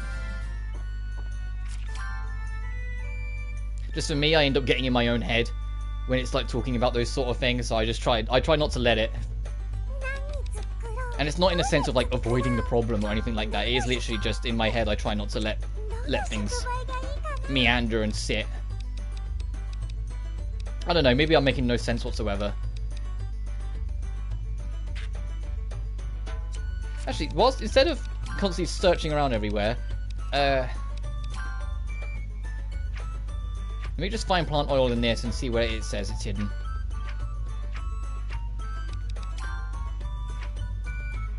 Monster drop in forest from those guys. Okay, let's have a look. Overshare by nature. Yeah. It's alright, dude. You don't need to apologize for that. Is what helped me get by those memories? Oh, absolutely. Every Gust game minus like the Knights of Azure games because of how much more like aggressive and serious they are, I would describe as comfort games, because that's the thing, you feel more comfortable and you feel more comfortable about yourself as you play them. It's just, you just feel like you're going on an adventure with friends, like a really cozy like blanket adventure with friends when you're playing any of Gust's games. And so it does feel more like inviting and more encouraging and more just, you know, soft-hearted. Right, now where are those plant monsters? Are they even here during the day? Those ones that look like Rosarias from Pokemon. They might be night beasts. I think they're night beasts, because I think this... Alright. Having Lydie as a daughter. Not with video game characters, but I regularly have dreams about having a daughter, and it's like one day I regularly have dreams about having a daughter, and like her being like the biggest bean in the world, and like spending time with my mum, and like my mum being, you know, like the best grandma ever and all that stuff. Like I have a lot of dreams like that. They're my favorite dreams. And I always hold on to them when I get them, because all the other dreams are, you know, reminders of abuse. I just want to hug her. Yeah. Lydie, like, I prefer Suelle, but I think because Suelle I'd be best buds with because of her attitude. But if I could have, like, if I could pick and choose in this life, yeah, Lydie would be, really perfect to have as a daughter, you know, just because of how much of a bean she is. But honestly, I'd rather a daughter that I could, like, can keep up with a sense of humor and, like, match me with, like, stupid jokes and, like, bully me as much as I bully her. If that makes sense. Like, you know, like, have a bit of, like have banter than it just being, like, the perfect child. I'd almost rather a kid that's slightly rough around the edges than one that's perfect. Because regardless, they'd be my kids. I'd be proud of them anyway. But you know what I mean. It gives me odd memories, to be honest. This doesn't get gel with mine. That's fair. It's the beauty of individuality. Not everyone clicks with everyone, even if they're fictional characters. Like for me, I tend to just get along better with introverts because I was still am very introverted. I just become a lot more extra when I'm streaming because it's, you know, it's a screen. I'm not having to worry about people seeing me so much. And because, you know, I work in a supermarket, so I have to deal with hundreds of people every shift. Since person like me. Yeah, she I wouldn't say you're hyper intense. At least on like the odd streams, because although I don't chat, I do catch a couple of your streams here and there. It's just usually I'm super busy, so I only stick around for like 5-10 minutes. I always get the impression you're pretty laid back in general.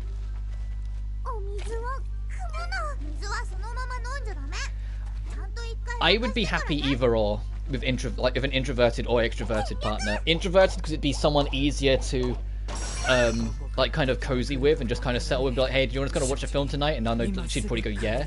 But at the same time, I'd be happy with extrovert because it would encourage me to go out of my comfort zone, and I think I need that kick up the arse to do so.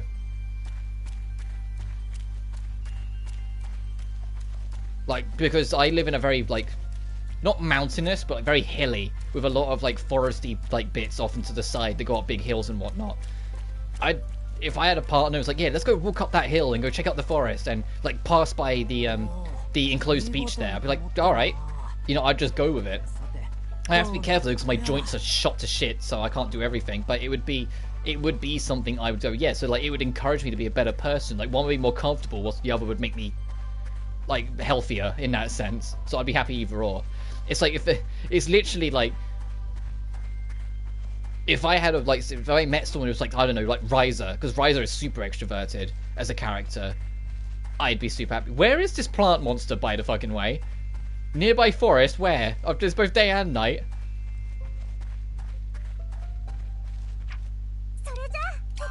Let's go over here. Yeah, Riser is absolutely, yes. Oh yeah, like I said, Riser as a person, like, she is such an endearing and almost inviting personality of how she is, and that she's super extroverted in everything she does. Like, she's someone that I think would just be fun with, to have, like, to even like be around with as a friend.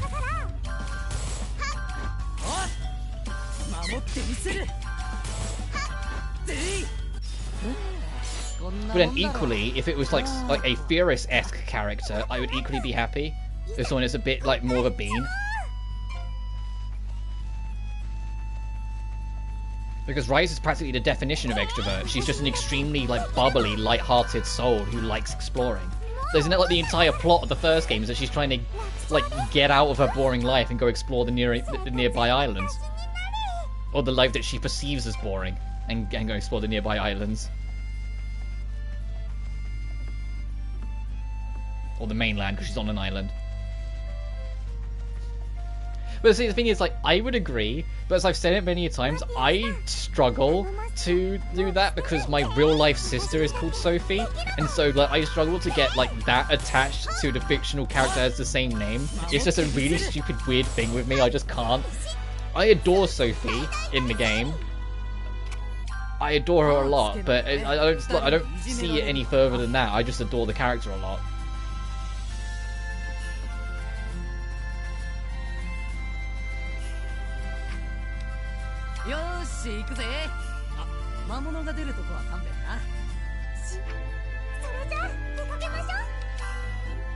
I'm doing this to kind of make time advance back to night so we can fight another plant monster. Assuming they aren't up here on the during the day. It'd be nice if they are, but... No, they're not. Okay, we need to. Don't know my sister's name either. It was a shame, because there was a girl I liked in college who was also called Sophie. And it was like... I always had to kind of like... Almost like it was so conflicting for myself. It didn't work out in the end, so it's fine. But, you know, it was so conflicting for myself. And I can get away with saying that because, I kid you not, I knew 4 different Sophies. So if any of them happen to watch this, they won't know which one I'm talking about because I never brought it up to them. So I can get away with that.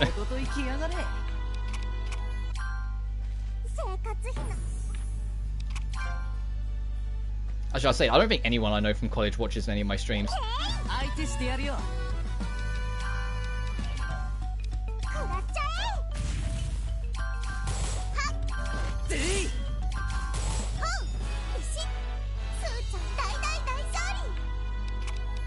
Anyways, it's kind of telling, despite being an introvert, that my 3 waifus are the psycho lady, the awkward lady, and the very loud, extroverted, muscly lady on my, like, you know, description list.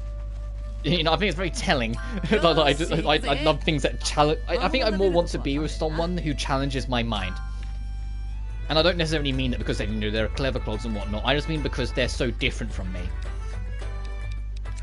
That I have something, like, I get to learn new things from them because of it. That would be my ideal. That would be my, like, dream partner.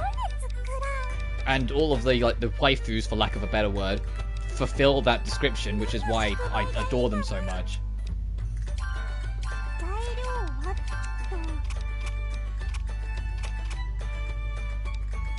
I need to make more green neutralizers.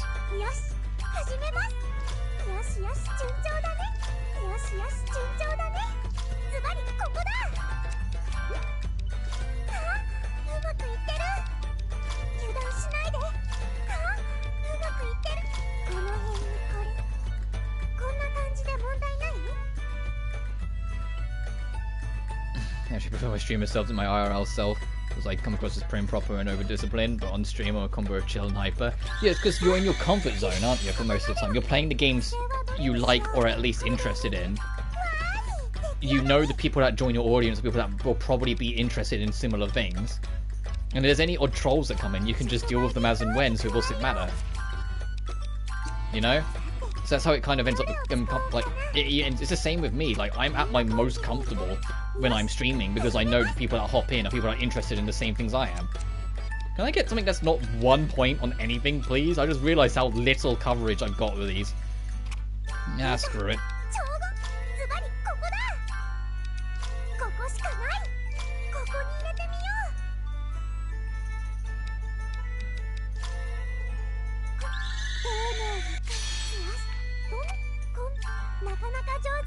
Well, to me, real me is just stream me but quieter.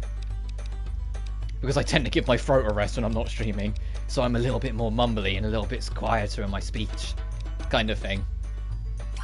I need to make some new bombs.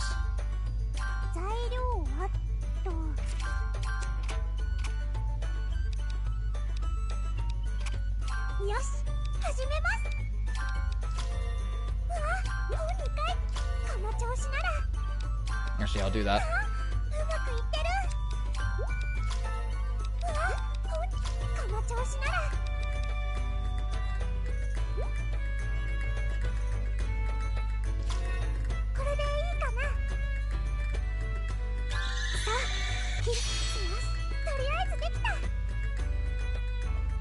That chill and hyper as I was as a kid.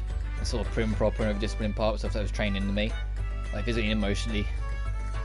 Yeah, scarred into it. That's why I portray myself as prim and proper a lot of the time. That I've been conditioned to do for a long time. Yeah, I get that.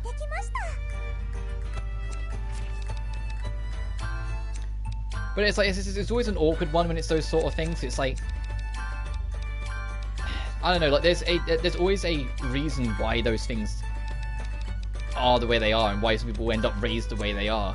And a lot of the time it is with good intention. It's just somewhere along the line maybe execution like should have been corrected, or maybe there was too much of a push, or maybe too little of a push, or some things, and it ends up making like us feel more awkward as we grow older. Anyway, let's actually go pick up this exam. So I think that's all we can do. I don't think we can get the hide. I've been waiting for you girls.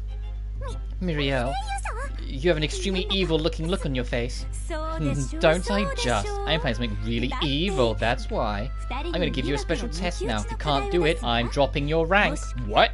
Drop our rank? Why would you do such a thing? This is payback for all the things you said to me before, so I was so embarrassed. Tyrants, this is an abuse of power. What are you talking about? I'm just testing you, following the rules of the system. This is hopeless. It's like hitting puny with a stick. We can't outmaneuver her. Just give up. Come on, Merville. What's your test? I want you to make Zettel the highest quality you can, or I won't accept it. It's the question I expected. We have to do it. We don't want to lose our rank.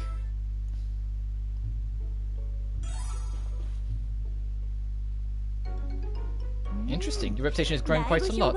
I think you might be ready for the exam. Oh, so that cutscene was unassociated. Great. I thought that was the exam question. Next promotional test? Sure. Through the level of discipline training I went through, you have an absurd level of control. It comes to control, straining interpersonal relationships as a cost. Well, I guess to try and make comparison, to try and keep that and make some kind of relatable field between us in that sense. I studied psychology for way too long, and it's definitely had a negative effect on how I interpret people. I'm a lot more cold towards initial impressions towards people as a result, because I overanalyze them now, like without even meaning to. The next exam is, hold it.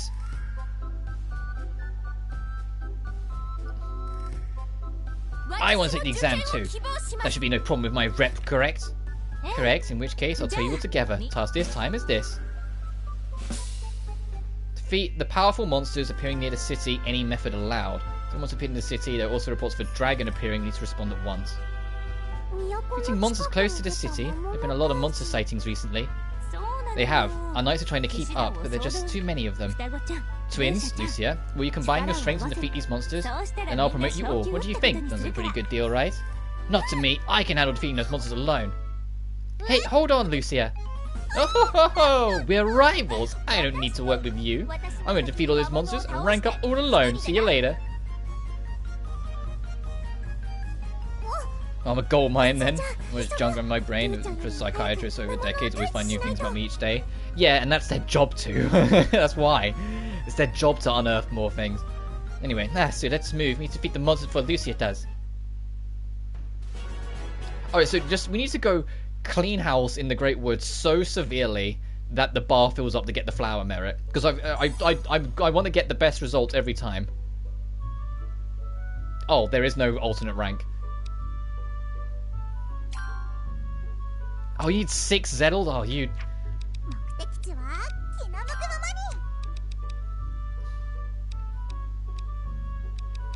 Go back to the outlet.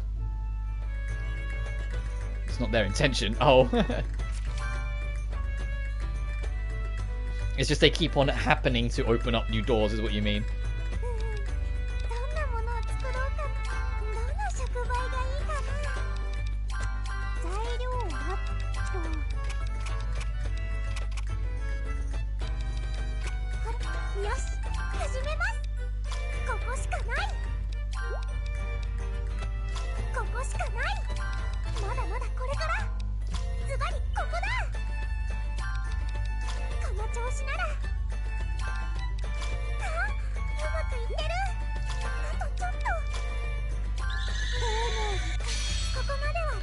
The normal draw just going to do things on accident. Yep.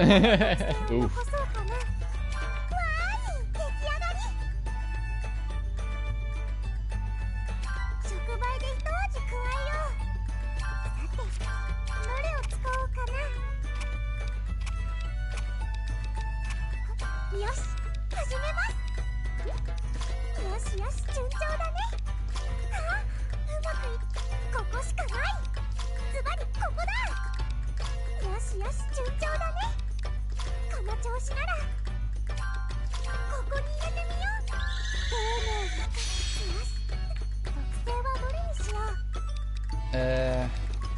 Sure.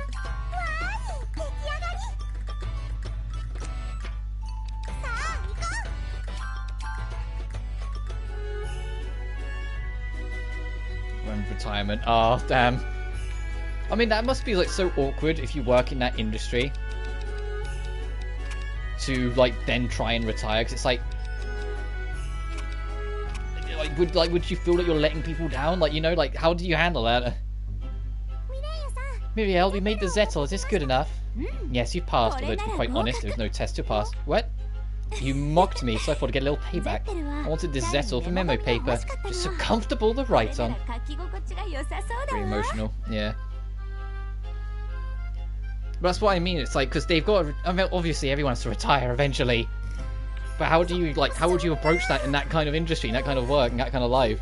Because you know that there are people that you can't solve everyone's issues, and you can't leave issues unsolved, but when do you draw the line and say, you need to stop? So I've never had a psychiatrist. I had a counsellor, but I don't know if that's the same thing depending on where you're in the world, but it was someone I would speak to about my problems regularly. But that was a little after college, and I only stayed there for a couple months. As in, like, visiting every now and then. That's it. All that way for nothing. Sorry, here's your reward. Oh, damn, I'll take that. Hold on. All we did was make some Zettel. You sure you want to give us this much? Yes, an apology for tricking you. Go ahead and take it. Thank you. With more memo paper, though. Does it have to be Zettel? I just use any scrap of paper I get my hands on. Oh, well, you know what they say. Nothing's better than Bettel. What the fuck? What's going on? Is it trying to say that joke was that shit? You see? Nothing's better than... Yeah, we heard you. Okay, so the joke was that the joke was so shit, the room felt colder. We heard you. No need to say it again. Good. Funny, wasn't it? Pretty witty on my part. I think you'll agree. You're so cool the rest of the time, Muriel, but sometimes you just...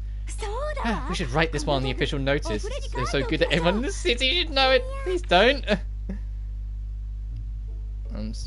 Yeah, what we talk about our problems, like Iris of the combo. So, oh yeah, then yeah, that's the same here.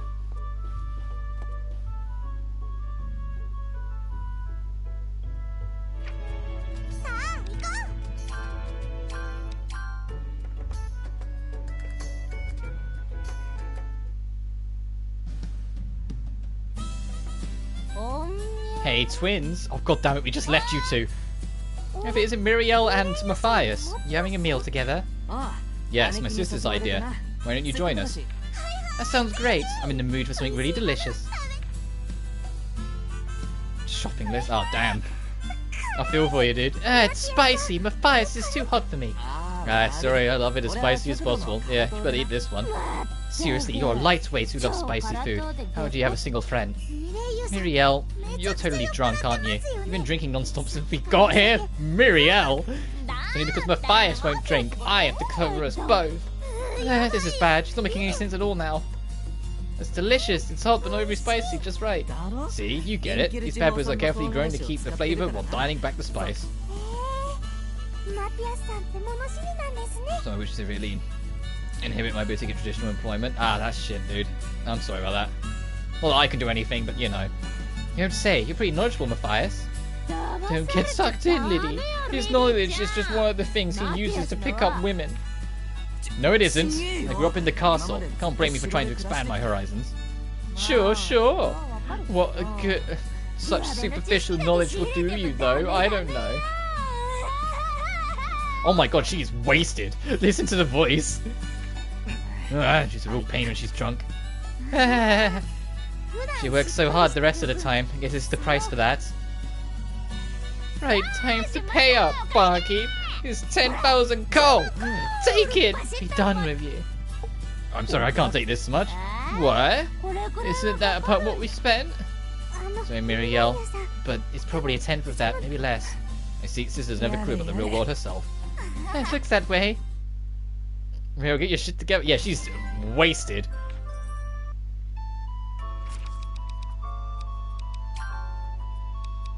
I hope in Ryza 3, because Ryza's 22, they have an event where she drinks. I just want to see what happens to Ryza when she gets tipsy. Yeah. Anyway, what did he get?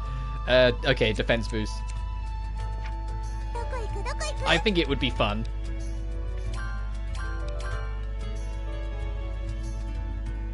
Also, yeah, I didn't notice Sue was actually slightly endeared by Matthias for a second. Oh god, he's up to his tricks again. So you're suffering from a constant lack of resources. It wasn't showing in our reports. Plenty of materials out there, but they're just too expensive. I see. It's been a big help, thank you. Oh, you weren't just flirting with people again. Matthias, are you trying to pick up women again? What's this, little Lydie? You're not jealous, are you? How sweet. Sue, go ahead and shoot Matthias. Sure thing, where do you want it? Jesus Christ. She's like, alright, where are you aiming? Sorry, I wasn't doing anything like that. I was trying to figure up. I was asking about the state of the market, because the reports we get aren't enough. Bias, though. His arguably being cooked and pepped with nuance. Yeah, the idea of he's a smart lad is just he always presents himself more problematically than it's worth. Like, he reminds me, honestly, I know you haven't played Soul Hackers 2, but hopefully when the November patch comes out, of how much that's overriding and reworking that will encourage more people to. But there's a character in that who your first impression is very negative. It was for me, because he comes across as a bit of like a womanizer. You know, he's very overly suave and overly sophisticated, acts like he's smarter than he is. But then the moment you get to know him, he very quickly, like, his name's Saizo, very quickly turns into like my favorite character in that game. Because there's so much under the hood. He's genuinely an extremely heartfelt and loving person who sticks to his morals at all costs, and it just made him extremely endearing. He's just a little flirtatious on the side. But like, he has someone he loves and will fight for the world for, even if he never knows really how the word is point, he will still do it. And everything just made me more made him more appealing. Which is, I always said, was ironic, because in all the trailers, he was the character I was looking forward to the least, and the character I was looking forward to the most right now is the character I don't really like that much. Like, it's kind of ironic how it flipped round. I was super excited for Milady, and super not excited for Saizo, and yet now I love Saizo, and kind of struggle with Milady, because she tries to pick a fight with literally everyone. But does love his women, the womanizer thing is a front. When it comes to the nitty-gritty, he does what's honourable. Yeah, I got that impression. Because although he was overly flirtatious, he goes out of his way to, you know, protect these two in fights. And, you know, now check the market. Wow, I guess you can be serious, Matthias. Hey, I'm always serious. I'm focused most of the time, you know? I realise well enough I can't see the real world from inside the castle. That's why I walk the city, to see the truth. I'm also next in line for the throne. I need to build my knowledge for the future. I'm sorry then. I thought you were just a hopeless do-nothing like our dad. That's not easy to hear, but at least you've changed your mind now. I'm sorry too. I understand you too. You've been working hard, Matthias. Glad to clean that up. I don't mind if you want to show me a little more respect, huh? There, that's a real cutie, ain't it? Can I have a word? And there goes the respect. I can't believe him. Just as I was ready to change my opinion, even just a little. Yeah, I guess Matthias would always be Matthias. Yeah, god damn it, they were so close to earning respect, and there it went. God, there's so many side events. Oh, at the Atelier? Okay, let's go pest the lady. Oh god. Coming in, Lucia. Oh, so this is the Atelier Bofferer. Hello, Matthias. You actually come in at just the right moment. Would you rather drink medicine that's green like pond scum, or a sort of brownish mulberry colour? Neither, actually. Come now, don't be like that. They're so delicious, they'll send you to heaven. Like, I'll die? That's what you mean, right? I know I just arrived, but I'm leaving.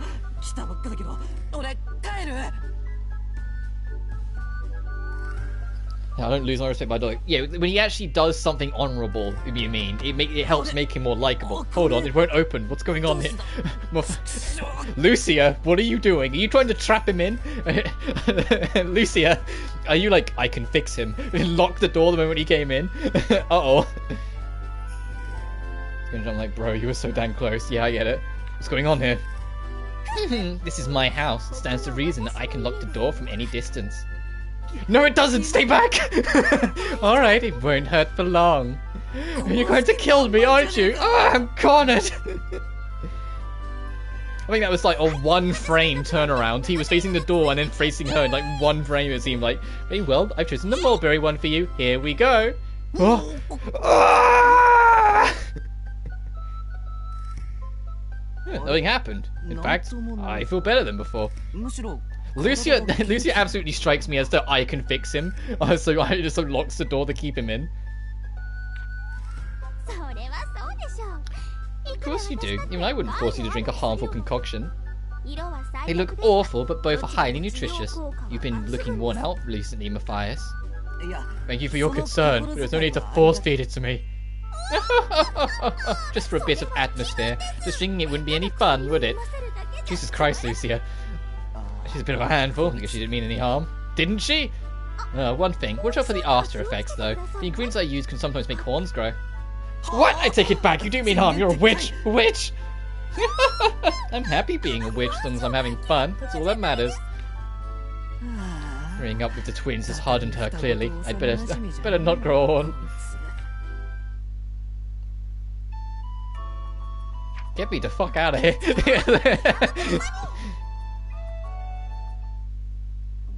Yeah, like Lucia had her best intentions, she was just extremely heavy-handed. Say, twins, I've got something to ask you. Do you think I'm sheltered? Yes. Yes! In perfect unison, too. I've been feeling it, but I guess you're right. It's too extreme, isn't it? But being allowed to leave the castle until I'm grown. I guess there's no helping that. Maybe, but that's a bit too clean and easy for me. I'm in line for the throne, after all. Are you? So which is it? Is he becoming the king next, or are you becoming the queen next? I don't think you're just going to be king and queen. Which one takes the throne? Because it sounds like you both do. I don't know more about the world. I'm thinking of going on a homestay somewhere. What, with who? Muriel? It's a regular household. I'd wear an apron and call the owner sir, that kind of thing. Hold it, Lydie. What was that noise for? That's not a homestay. I don't know what that is. Really? Then I think I have to change my plans. It's a common theme in this game, and appearance or leaving nuance. Yeah, and that's the, if you're gonna do it that way, I'd prefer it to be like that's the best way to handle it. And leave some room for your interpretation still, even if you're gonna be heavy-handed with some ideas. What shall the knife thought? I guess I shouldn't tease him so much anymore. Huh?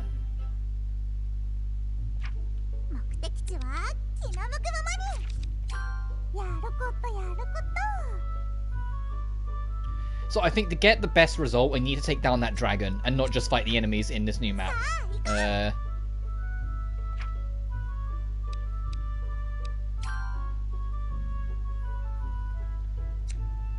Look at the clock. What the fuck? It took 2 whole days to get here. Oh, wood golems.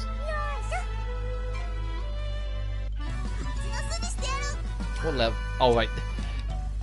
This game doesn't tell us the levels of enemies anymore. I don't. Okay, there we go. You have to do an extra menu for it. 15.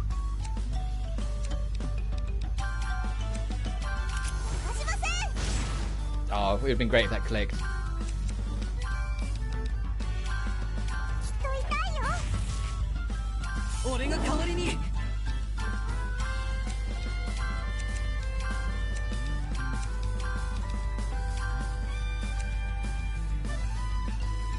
Oh, a cell guard is blue reflection 1 defend. You not only did build up your defense, but you restore your MP. That's literally blue reflection 1. Well, I say that this game probably came out only a little after blue reflection 1, so I'm not surprised. Damn it, I'm optimistic I'll get the fatal snipe eventually, but it's not happening.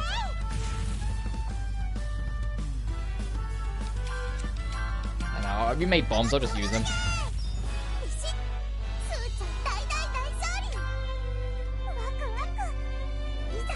Oh my god, well, I guess wood golem makes sense. I had to make 2 whole pages, we got so much. Hey! We can make ice bombs. Perfect. What's this silver shit we're picking up? No, baskets. Oh, literally just silver beehives, okay. And our recipes haven't expanded yet. I imagine that'll be when we improve our grade. So we still need wild cotton to randomly pick up. And we can make that.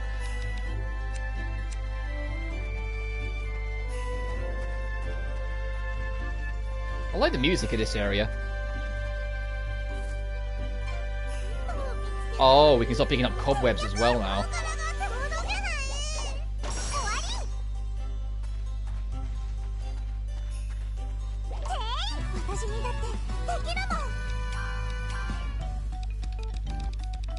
That would you? Oh, come on, too far away.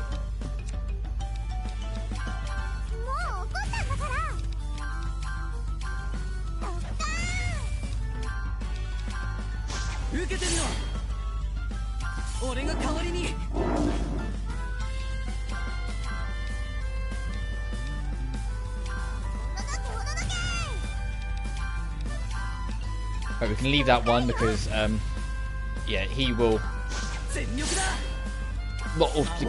barely not clean them up. God damn it, I had more optimism in him.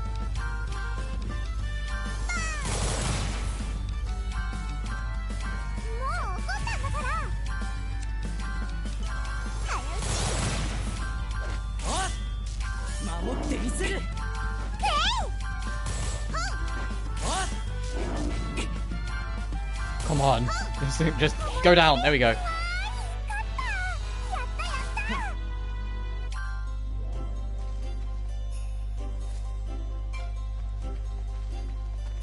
Oh my god, I just looked at the minimap. Look at how many bugs I can pick up. Beast capping.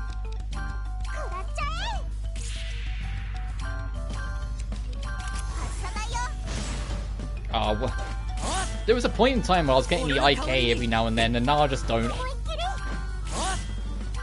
Well, I say that, it probably works better the bigger the level difference, but still. God, Suelle's speed is so jacked. if she can get that many turns. She got like 3 turns, while the other only got 1.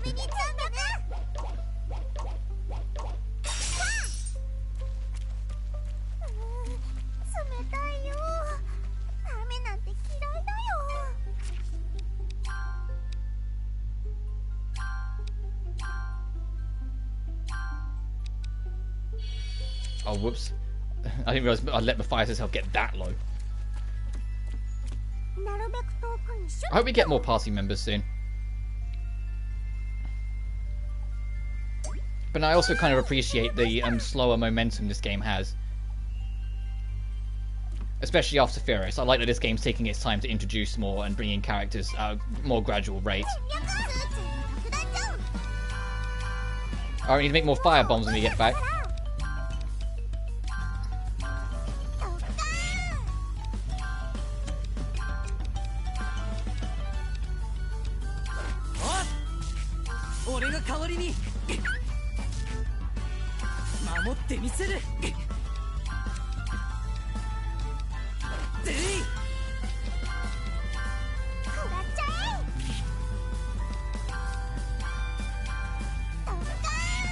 There we go.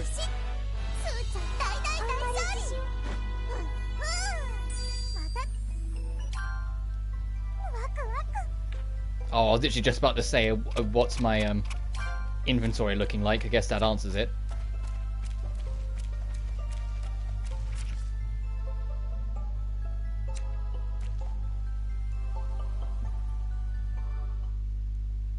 Where's the Durgan? Oh, is this Lucia running away? You're here already? I'm going to defeat them all first. Yeah, we won't lose to you. We'll defeat them all first. These fucking idiots. Just work together. It's odd. There's any monsters anywhere. If I would lie about the exam. Over there, look. Furious! Furious already fucking destroyed it. This monster's meant to defeat? Who's that woman? Hello? Yes, can I help you? Oh, Furious, you look so grown up. She's actually aged, unlike Sophie. Oh, Furious. I just want to give her a hug. This monster's here. What happened here? Oh, I defeated them. I heard about some dangerous monsters and I came to take care of them. You defeated them? You defeated our examination targets. Examination? Is that part of the Atelier ranking system? That's right. How do you know about it? How do you think? I'm in the ranking system too. Considering how gifted she was, and considering this is based some time afterwards, if she's not max rank, there's no hope. I'm Furious Mistlet. I'm a travelling alchemist. She's grown up so much. Hello, Furious. She's not as chubby cheeked as she used to be. Furious, is it? I'm Lydie, and this is my sister Sue. We're twins and alchemists too. And this is Lucia. Don't make it sound like I'm an afterthought. You two are the afterthought here. Nice to meet you all. Really sorry for messing up your exam, though. I know. Will you come to my atelier? I want to apologise to you all. To your own atelier, can we? Of course. It's a pretty unique one, too. So I'm sure you'll love it. I put it up in the Garden of Merc. I'll be waiting for you there. I love Furious's design in this game. It's still got that kind of, like, adventurer free spirit from the last one, but just, you know, a bit more mature to show how she's grown up and, like, experienced more of the world. Did she put up her atelier? Is she mean? You want me to find out? I take it you're coming too, Lucia. No, not today. I'm going to go and get Muriel to set me a new task. I'll get her to do the same one for you as well. After all, I want to beat you fair and square. Maybe well, Lucia, you want to make things easy on yourself, do you? Let us know the details. Oh, I was looking forward to fighting a dragon. The mysterious alchemist Furious. If only they knew how... I say that, the game writers knew how clever of a name that is. Instead of only those two, the twins knew how on the nose that naming was.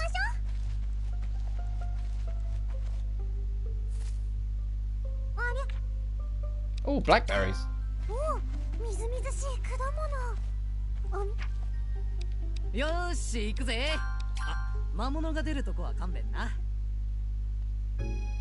Right, Lydie, are you ready? Yes, I'll do my best.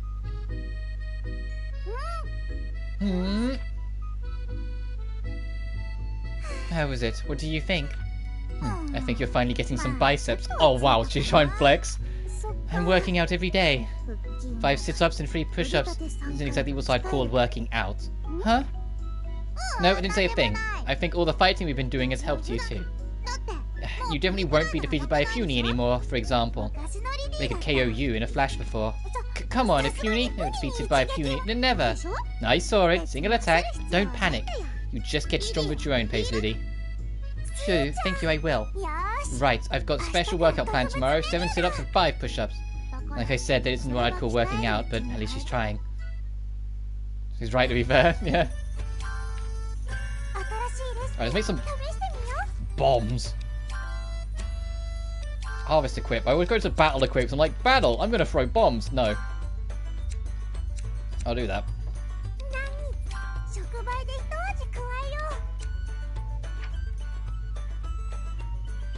So Saturn and Jupiter predominantly. So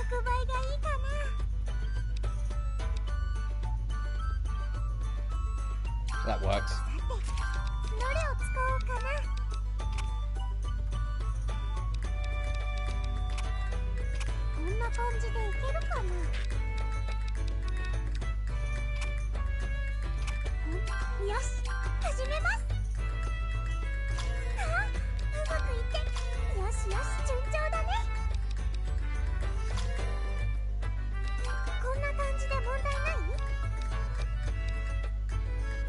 Oh, that just adds extra quality. I was hoping it would add like extra points, but no, never mind.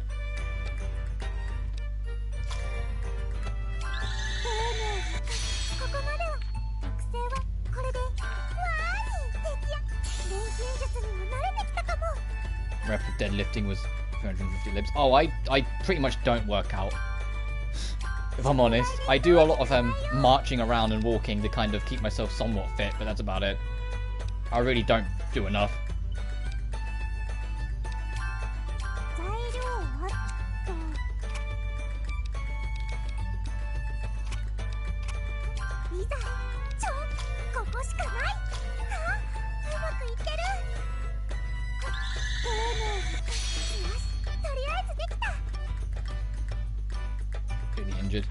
Yeah, my body is screwed, but I have to do a set amount each day to kind of keep my body together. And I'll make a normal bomb as well. Moon, Jupiter.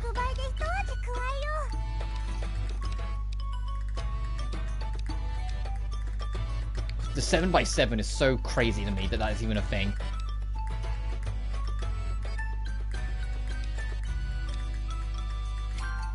Do I not have any Moon and Jupiters? Huh. I'm not using that, hang on. I'll just use this then. All reliable.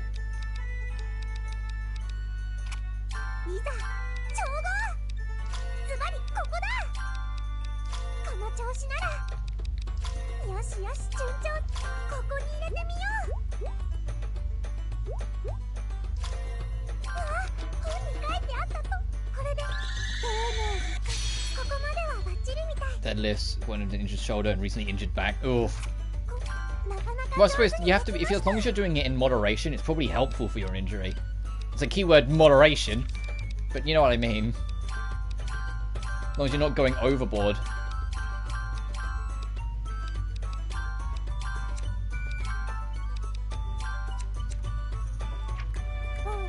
Let's rest tonight and then we'll go meet Fierce.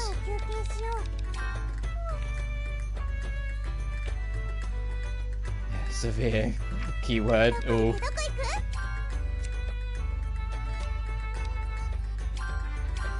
I want to go see Fierce. Problem is I'm not. Yeah. Okay. So it's just your own. It's just self-discipline then, right?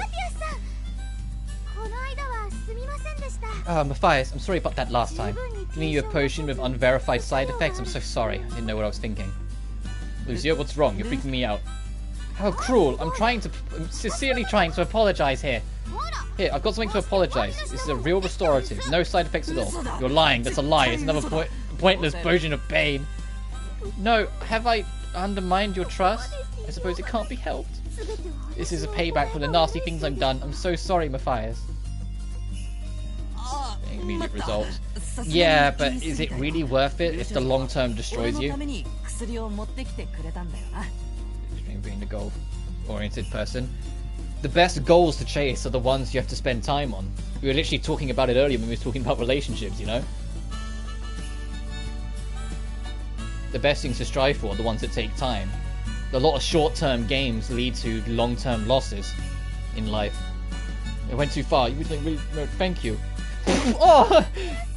Lucia. Lucia likes him. I'm calling it right now. Lucia likes him. Lucia's super into Matthias. What does that mean? Yes, I'll drink it. Thank you so much. Oh no. Thank you. What the fuck is she trying to pull? What? Puny! What's going on here? Yes, my potion to do the Puny works. Now I've got Sue exactly where I want her. You'll be back tomorrow, I reckon. Goodbye, Matthias. Thanks for being my test subject. Sorry about all this. I was working while not injured in CrossFit 2 years prior. Puny! Oh wait, Daniel, Lucia! Puny, curse her, she's a witch, a real witch! From the Puny experience, Puny can now use the Puny Mask of Justice costume. Oh dear. Anyway, on that note that we're not going to think about again, over here, yeah, I'm coming to you, Ferris. Lydie, Sue, over here. Girls, this is my atelier. This is your tent, Ferris. We noticed it here before, and it's an atelier. Go inside and take a look. I'm sure you'll be surprised. Very well, in we go. Isn't Suelle now the greatest game ever made? Yeah.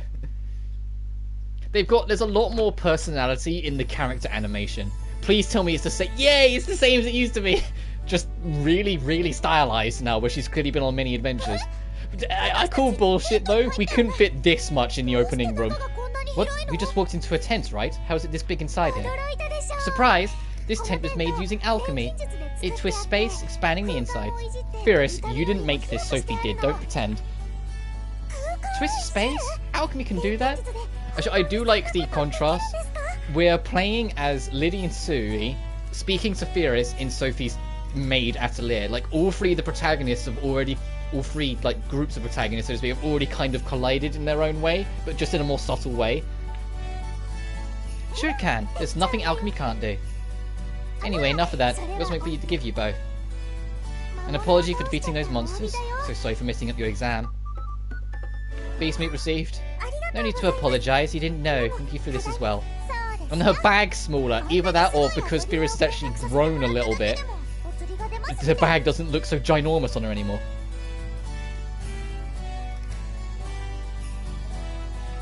Sue invents the danger battle makes chill. And it's an amazing atelier too. You hardly have to give us anything else. Thank you, both of you. Leonie! Ferris! Uh-oh.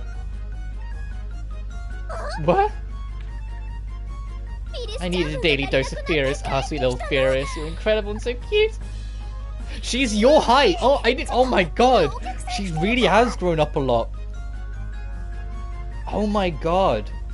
I didn't even really put into... I knew Ferris was taller and looked more mature. I didn't even... Leonie was like the tallest character in the last game, and she's almost her height now. Leonie, quit it. I'm having guests. Who cares about them? My love for Ferris is unwavering. Hold on, this isn't... If it isn't Lydie and Sue, you both know Ferris, do you? Yes, well, we just met, so Ferris is the sister you mentioned.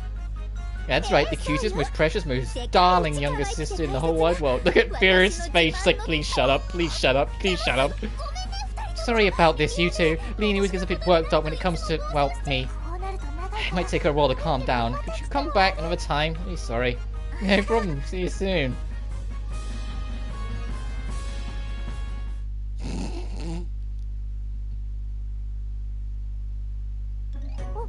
We didn't get a chance to ask Ferris what her rank is. What a tenth, but it's probably pretty high. I think so too. Just to ask her next time. Let's go and see Muriel.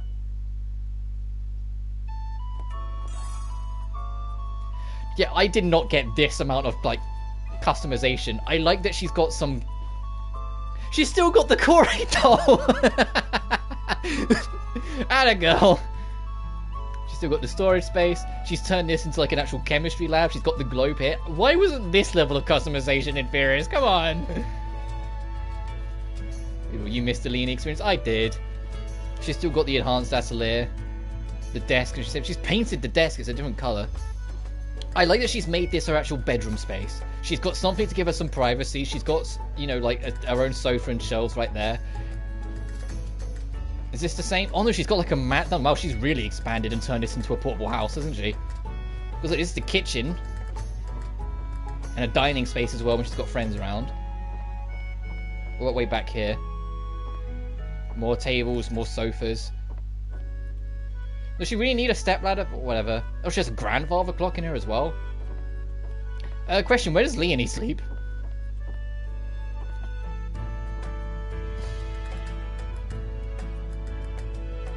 It's not a knock, I just settled between two massive powerhouse outlive franchises overall. Yeah, that's it. My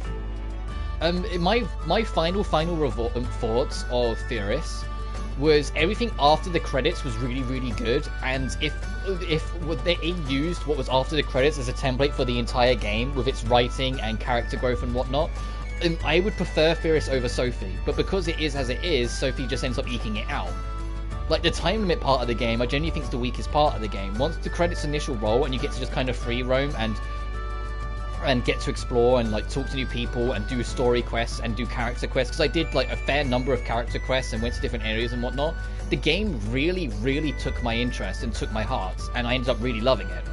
In fact, I ended up enjoying it more than I did Sophie. The problem is that first half exists, so Sophie ends up being more interesting to me personally, because you had a much bigger world to explore as well while you were at it. And I'm not expecting anyone to agree, it's just for me, like, the game as a whole is weaker than Sophie. It is the weakest of the trilogy, but the biggest thing that I felt that resulted in it was the main chunk. Everything that happened after the credits, I felt kind of pulled it back for me.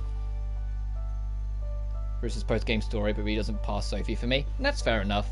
It doesn't have the impact Sophie does, but in terms of just raw enjoyment, yeah, it just really clicked with me. Sophie's has the impact because of Plachta's story. And, you know, the literal impact of, you know, the boss themes. All the late game boss themes, not just the final boss theme, are like sick as hell. Whilst none of Furious's boss themes, even the ones I really liked, quite matched it. This two, I know we'll be the best of friends. But look at how tall she is, look how grown up Furious is. Ah, it makes me so happy. I love it when any game does this. Have the characters age as media goes on. I love seeing characters grow up and change, because it makes them feel more real. It's like look at Furious sitting. Why is this girl just doing circles around me? But look at her, she's all grown up and she looks so beautiful. She's got her hair all tied up and her bag actually fucking fits her. Like, see what you mean with Sophie's OST being hard to match on a singular track basis. Listen, I like Furious's OST as a whole, and I think the boss themes were good. It's just, it was always going to be an uphill battle to compare it. But I don't, like, I've said this many times before, I'm not the type to suddenly just completely detract a soundtrack because another game in the series did way better. I think of Furious's own, I think of each on their own merit, and I'll only compare for the sake of comparison. It's only when I compare it's kind of weak, but on its own I still think Furious's soundtrack is pretty strong. Right, it said there was an exclamation point, so there's still an event somewhere around here. Let's go poke our head around. Oh. Matthias? Look at the... Ooh, we'll come back tomorrow. That's pretty what the exclamation mark is. You have to come back when he recovers. So we just went a little too hard. Yeah. It felt like they wanted to prove something with Sophie, if that makes sense. I think it was like the start of a new saga. It felt like they wanted to prove something, so they went as hard as they could get away with. I still love that Leonie's shop is called the Lovely Furious. Like, if it needed it be more clear how much she loves her. Leonie, you're Furious's older sister, right? That's right, she's my darling baby sister, sweet enough to eat. So the name of your... Oh, they're literally talking about it. Name of your store, Lovely Furious. Right? Again, taken from Furious's name. Lets me feel like we're together all the time. When I told her about it, she got all embarrassed. That was so cute too. I can hardly put it into words how great Furious is. I wonder if that ever gets overbearing for Furious. Because there's needy, there's clingy, and then there's Leonie. enjoy Rise's OST despite how bad it was OST. It's on the same level as Leo's Sadness. Sadness apparently gets remixed in Sophie 2. I can't wait to hear the remix. I had a few people tell me that there's... Because I was talking to a few friends that are into Atelier, and I was telling them how much I ended up liking some of the tracks. And when I mentioned Sadness, they went, yeah, it's remixed in Sophie 2. I was like, fucking, is it? Nice, I want to hear it. Yeah. There's Clean and there's Leonie. This metal track is the best. Yeah, and one thing at a time. With how quickly we're jumping, I say that we've been on chapter 4 this entire stream, but with how quickly we're getting through it, I wouldn't be surprised if we're on Sophie 2 before the end of the month. Anyway, how great Fierce is. Leonie, come back to us. Leonie! Leonie, I'm sorry for bringing this up. Run for it. Oh, Lydie, sorry. She should never shut up if we hang around her. Good point. Leonie, we'll see you later. So I sneaked some vegetables into her soup, and she got so angry when she noticed, but even so... I feel like... I say that, at least of my head canon, because I went for the Leonie ending in the post-game of Furious. I feel like the moment Furious said, it doesn't matter if you're adopted or not, you're still my sister, unlocked something in Leonie. Like, she was always super overly lovey and, like, extra, like, super extra caring and loving with Furious, but it felt like something unlocked in her, and now we're seeing the result in this game. The Shade is its title. You're not the first person to tell me that. You're not the first person to tell me that. I've had a fair number of people tell me about Filling the Shade and how much I'm going to love that track. And as far as I'm aware, it's the final boss theme of this game, so I'm not going to listen to it until we get to it, obviously. Or if not, it's at least a late game theme, but still.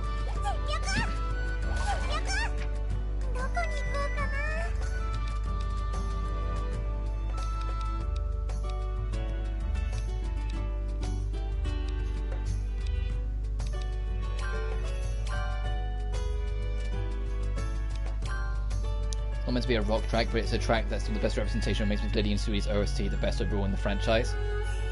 Oh, that's a big big thing to say, considering how much you love Sophie's. There you are, twins. Got a new exam task all ready for you.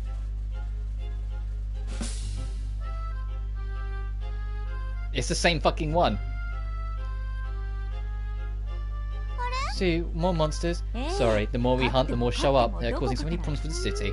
What do you think that is? Are they looking for food or running away from something scary? We still don't know. All we can do is clear them out for now. I love Sophie's, but Sophie's track is more of a standalone type. I get that.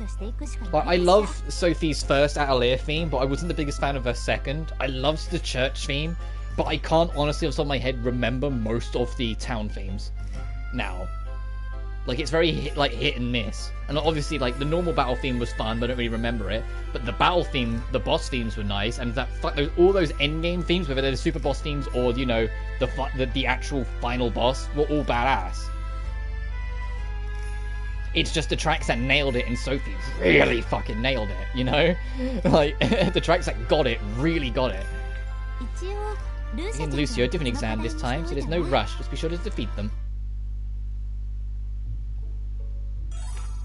Okay, so now we can pass merit and whatnot. Okay.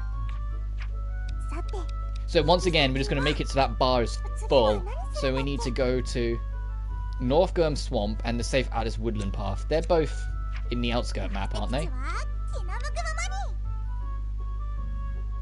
Yes. So there's 2 quests here. What? Let's go check them out first. Filling in the Shade is the maturation of the themes in the Mysterious series. Ooh. Right, what side event is here? Maybe Lydie. Here we go. Like Matthias, the oyster. Oh wow. Oh wow, I only got the end of that. What side event is waiting for us here?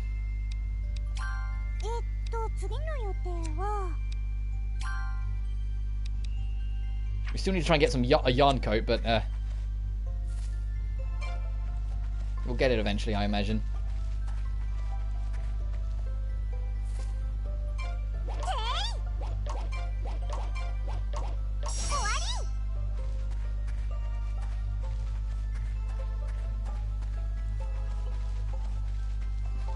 track. Yeah, so you weren't the first person. When I first started getting into Atelier, I had a few people hop in the earlier streams, just like poke their head in.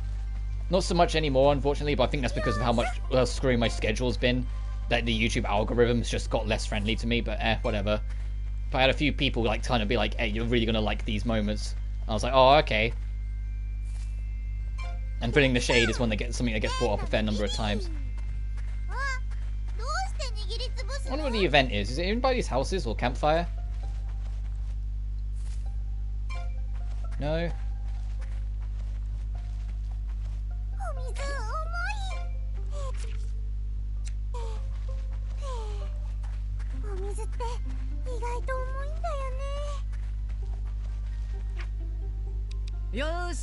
Oh, now they've gone, so can't have been that interesting. I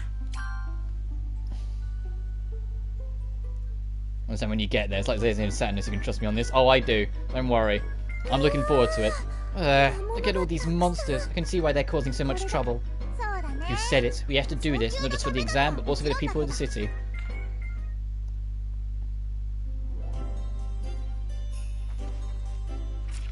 So just go beat the shit out of everything and see how much it builds up.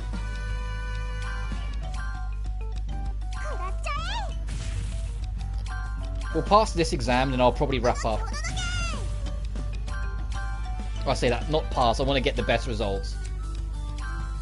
I've managed to get the best result in everything so far with like the flower merit, so if I can keep that going, that would be best.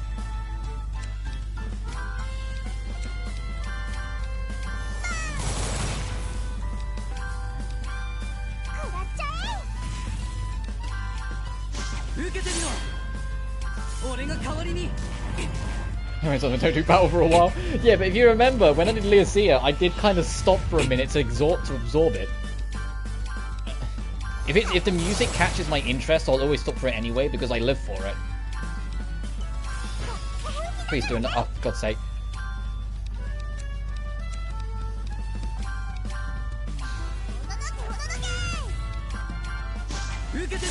There we are.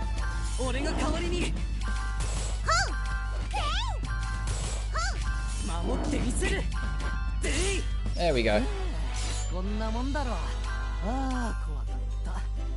So we're just going to keep on killing. And, oh Jesus Christ, so much. The wood goblin. And then eventually, I'll go back and check, and if the bar's not full, we'll just come out and just start killing again. Until that bar is full. Because I am aware, I don't know the details of the endings, but I'm aware this game has a lot of endings, and I'm aware that your Atelier rank isn't, and the rate at which you pass does matter. So of course I am going to try and go for the best results in every single one. I also know that your friendship rank matters, which is like fucking, I'm getting like Neptunia Mark II fucking flashbacks. I'm trying to get the true ending in that game. And just like with Atelier Sophie, there is an item we'll need to make as well if we want to get the true ending. So we'll just kind of ride it out, and when we get to like endgame, I'll start paying attention to what all those stuff is.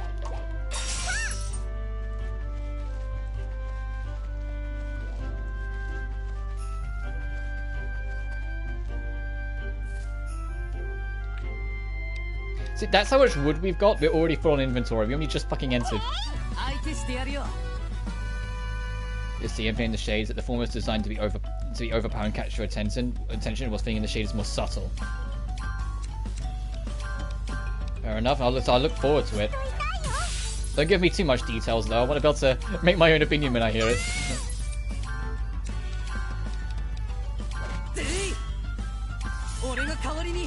Oh, I just realised I need to let this man live.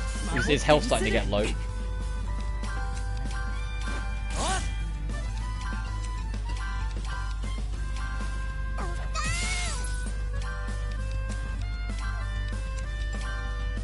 No point wasting an item. Actually, do I have a... Oh, I was gonna say, do I have a shittier craft I can waste? I need to buy some more from Corey, because Corey has the best crafts.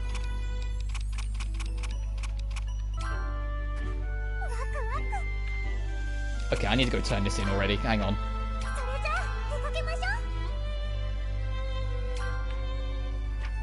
So if I go check quick... OSTs by each game.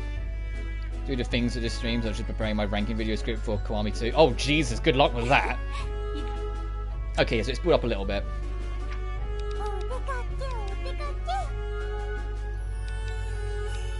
Go best to Corey.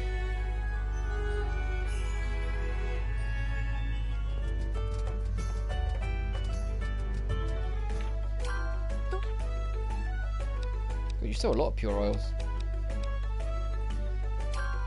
Bombs? They're yours, my friend. There you go. And because she has pretty good crafts, I'll buy them as well.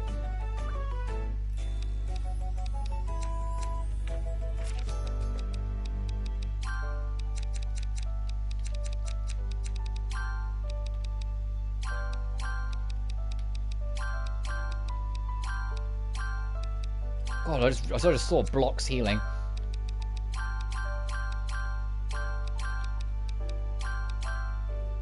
There, so we've got spares then. Huge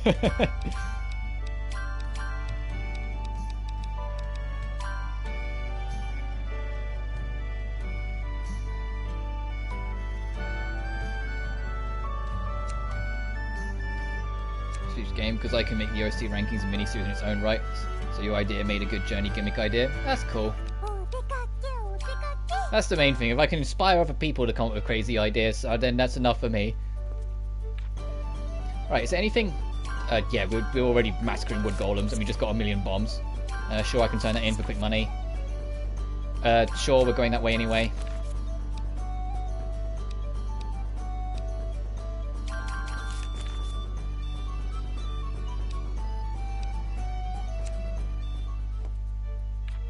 I don't know why I keep on checking the extra page like I'm expecting a different quest to be there. It's always going to be the, hey, do you want to jump 50 levels in one thing mission?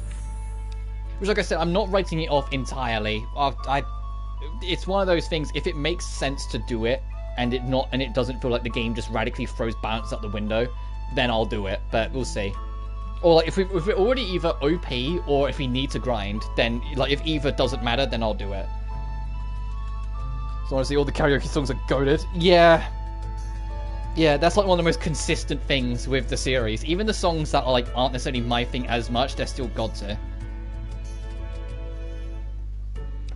You know, even if there's like some that aren't my thing so much, they're still good. Sorry, excuse me, good.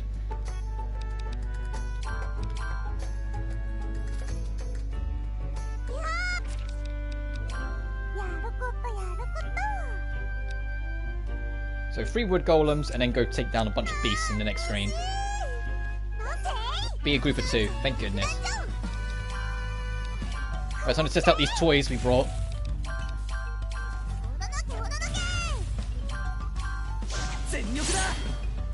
I'll do all the characters that go. It's a little unfair to compare vocals to non-vocals. Yeah, fair. And Shiwazi ni Nara, is that how you pronounce that?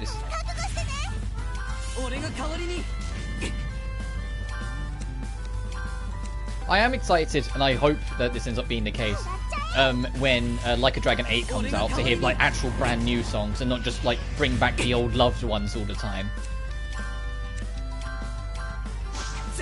It's like one of my favourite songs in the series is Today is a Diamond from Yakuza 6. It's like, as much as I love my, you know, my Dame Dane, Dame Yo, Dame Dayo Yo. Yeah, I've heard it enough times now. You know? I'm okay listening to other things. Did it on the first try? Damn, cool.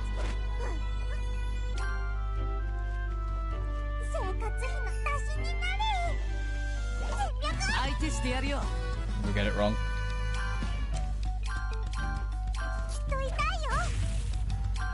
If I've said it before, I'll be careful not to gloat too, or come across like gloating too much, but I study Japanese in my spare time. So there are, although I'm not perfect at it, there's a lot I still pronounce dead wrong, there are a couple bits I'm starting to get more of the hang of. I could flourish. Nice, cool.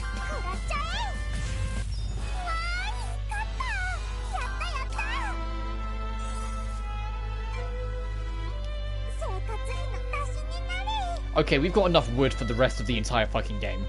Can we agree on that? We've got enough wood forever now? Look at this. So we need to kill beasts and beast leaders. Which they said more predominantly is the next area, but we can get these beast leaders out of the way at least. Are they weak to ice? I don't know, let's try and... I don't know, I'll say multiple languages myself. Well, it's because at some point I want to go to Tokyo. I know, you know, it's not very welcoming to Westerners as a whole. But it's just been a lifelong dream I'd like to do. I'd like to go down Shibuya Street. I'd like to be able to go explore Ikebukuro for myself. Things like that. I can realise how broken battle mix is here. Well, when it gets introduced, I'm sure I'll figure it out in due time. Because I imagine it'll be like when we get the next rank up. Because that seems to be the impression. Every time you rank up, the game introduces more. Because it's almost like you have to prove your worth. There are quite a lot of them, which has been enough for quite a while. I hope so, but there's still some monsters here. I think we should defeat a few more. Hey, but isn't Lydie and Sue? What are you doing out here? Oh, hello. We're here to defeat these monsters, actually. Wow, you're fighting monsters now? Well, you do take every odd job you can get. I go to Japan because I die if I remained. Yeah, because the air is a lot heavier, and you know, poison water and medical stuff, and yeah, it's a whole different fucking system. Diet is super problematic with the texture and taste sensitivities. That's fair. There's a pretty good reputation nowadays. Careful, good quality work, as they say. No job too big or small. Here you are, defeating monsters. Thank you both of you. I'm going to spread the word about town. The twins in Atelier protecting us from monsters. Well done. Good reputation is worth a lot. Why do you look so stiff? It's just, we've never really had our work praised like that. Most people don't even know we run an Atelier. They're just not used to positive comments. That's so precious. You're lost for words because you're so happy. My stomach hurts. You guys are so too cute. Enough the laughing already. We're done. Finished with this topic. Yes, I'm stopping. Nothing wrong with being happy for being praised, though. Such pure, innocent feelings are always worth holding on to. Inspire me? I know I'm not. Because I'm realistic with my expectations. Yeah, that's fair. I just want to go. I just want to travel. It's just Japan's on the bucket list and has been quite predominantly. And I also think it'd be nice to learn another language because I really didn't try at school. And I kind of regret it in hindsight. Because I had the option to learn French, Spanish and Italian at school and I just didn't jump on it.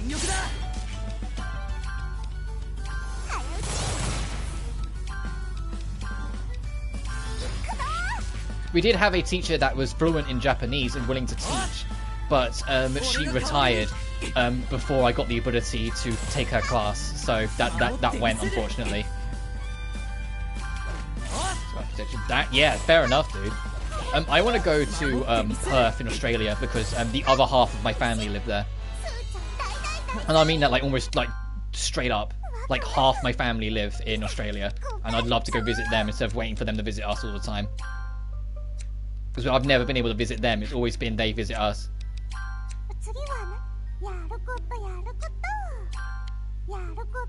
Okay, so we need to just find 5 beasts.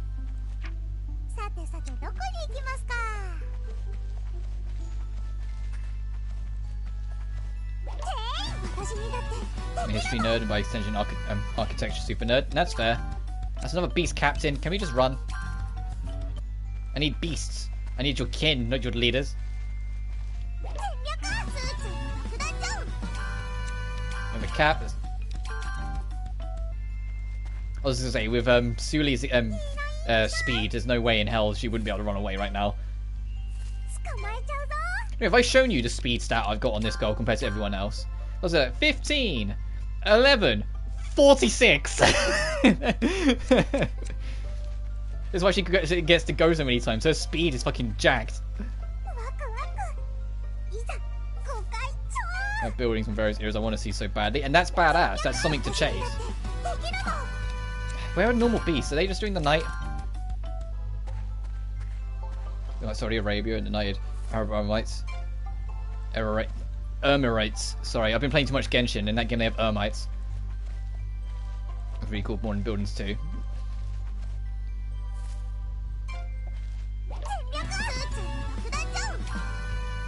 Fungus Hound. Ooh.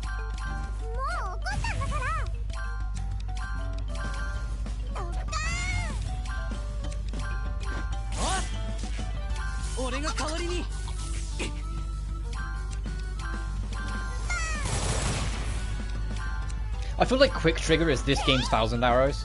Where, you know, that one skill that, even though it's kind of low and basic, seems to carry some kind of worth throughout the entire game. Because it allows her to go more often. Which, you know, goes along well with her insane speed and does decent damage. And barely costs any MP, so you can just kind of spam it. Oh, you're nearly dead. Yeah, have that.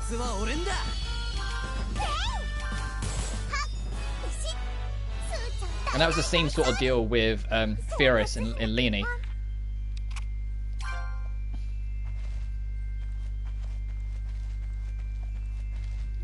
Where Leonie's Thousand Arrows carried some kind of worth throughout the entire game, no matter what. Oh, of course they're too far away.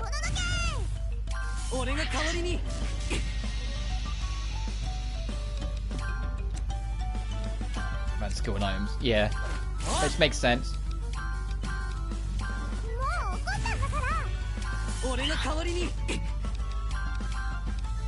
Items still seem to be king, but it's still better to have something quick and reliable, you know? To just have something that I can just whip out an extra.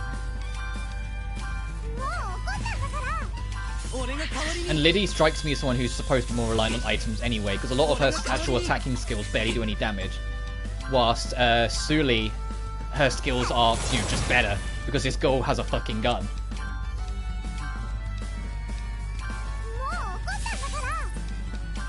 Finish that enemy off, thank you. We can just bomb rush this then.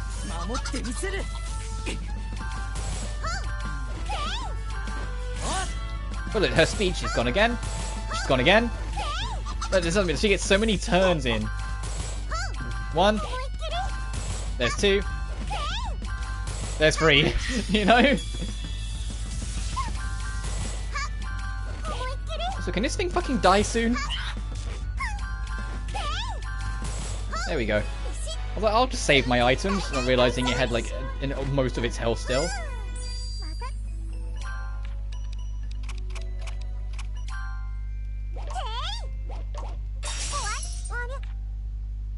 Oh, okay, nothing interesting. Actually, I'll keep the white sand, but nothing else is interesting.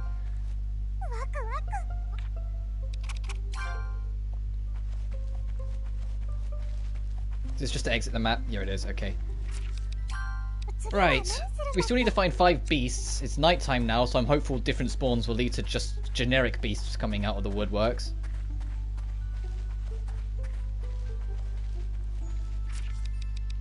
Yeah, I can just do this. Oh, they're only in the nearby forest, so I'm not gonna find them here. Okay. No, didn't mean to do that.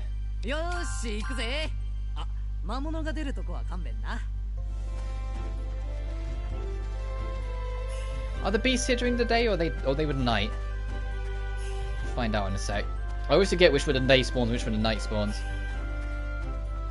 The beasts are day spawns. Okay, thank goodness.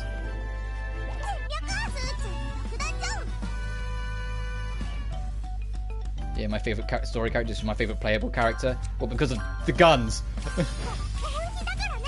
Because bang bang. Daytime, okay.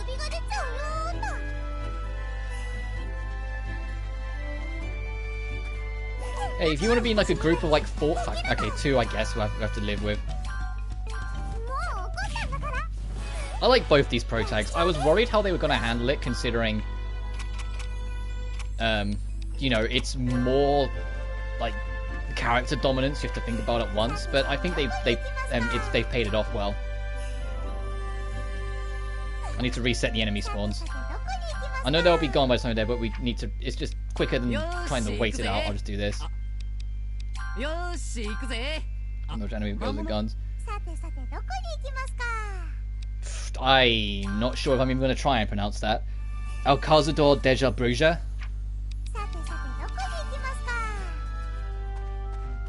I have no idea how you fucking pronounce that, but I took a shot.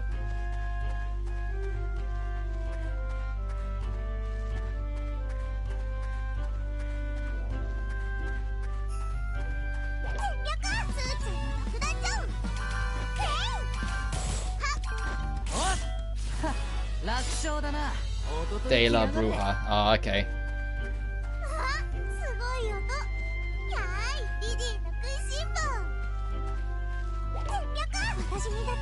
I think this is enough.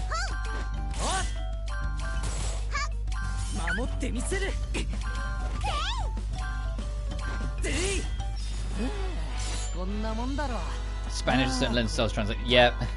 So you said it was Spanish, I was like, oh, okay, now I see how the pronunciation works. I was trying to actually open this chest game, but thanks. Yep.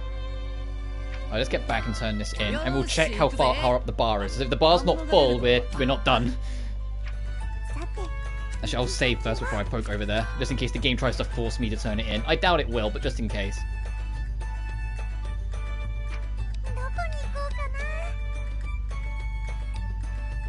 Yeah, let me check this first, and then as we head out, we can turn in the quests.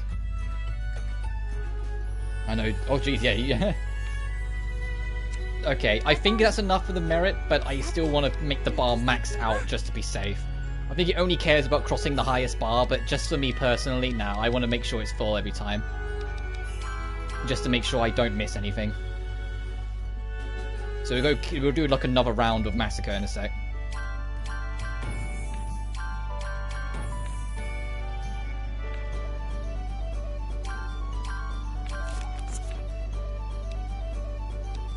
Oh, some of these, it's the same quest, some of them recycle very quick. We've had the blood flower so many times.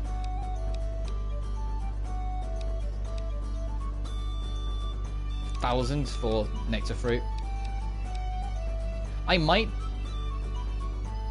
do this off screen. The reason why the other quest has vanished because it's on a time limit. It goes on like hiatus, so you can't just spam it. Like it shows up for like a week and then it vanishes for a couple days. So the level experience 1 can't be spammed as aggressively, which is the other reason why I'm half debating doing it again. Or debating doing it full stop.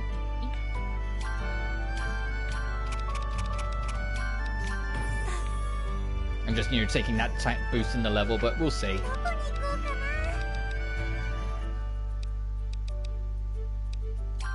Furious, do you have an Eterna Stone?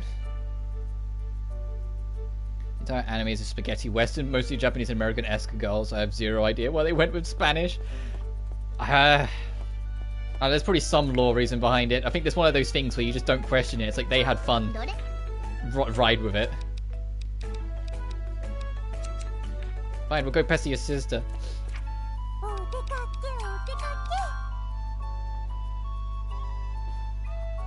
I kind of wish Fierce stole us some stones.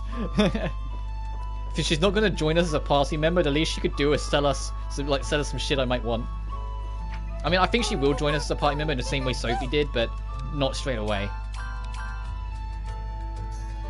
This just sounds pretty cool to listen to Hispanic-based metal bands like Retort? Is that how it'd be? Resort? I want to broaden my horizon and my music interests. I'm so locked in with what I'm comfortable with nowadays. It's like I kind of want something new. It's like I've been listening recently, and this is an example like something that was new for me. I was rock orchestra or rock opera for most of my life, and still am. Yeah, I've been listening. Resorte, okay. Oh, whoops! I wasn't paying attention and missed the exclamation mark. But I've been listening to Ultra Kill's OST recently, and that's super like technopunk in a lot of ways, and I kind of love it. But it's so different from my normal. If you haven't listened to Ultra Kill's OST, the whole of Act 1's OST and Act 2 was uploaded by the official cut, like the actual game devs, because Act 3 is not out yet because it's in early access. But the soundtrack's so fucking good. Divine Intervention is like my favorite track in the game. By the Undertale. No, Ultra Kill is a team of devs that were heavily inspired by Quake and Devil May Cry, and wanted to say, hey, can we make a lightning fast classic arcade shooter that rates you on how stylish you are with your ability? So literally Quake with Devil May Cry style mechanics. And the game it's only on Steam and it's in early access right now. So when the game fully comes out, when Act 3 comes out, it will they plan to make a console version, so then I'll be able to properly experience it. But everything I've seen on it, the game is genuinely one of the most insane, most deranged fucking things I've ever seen, and I mean that in the best way possible.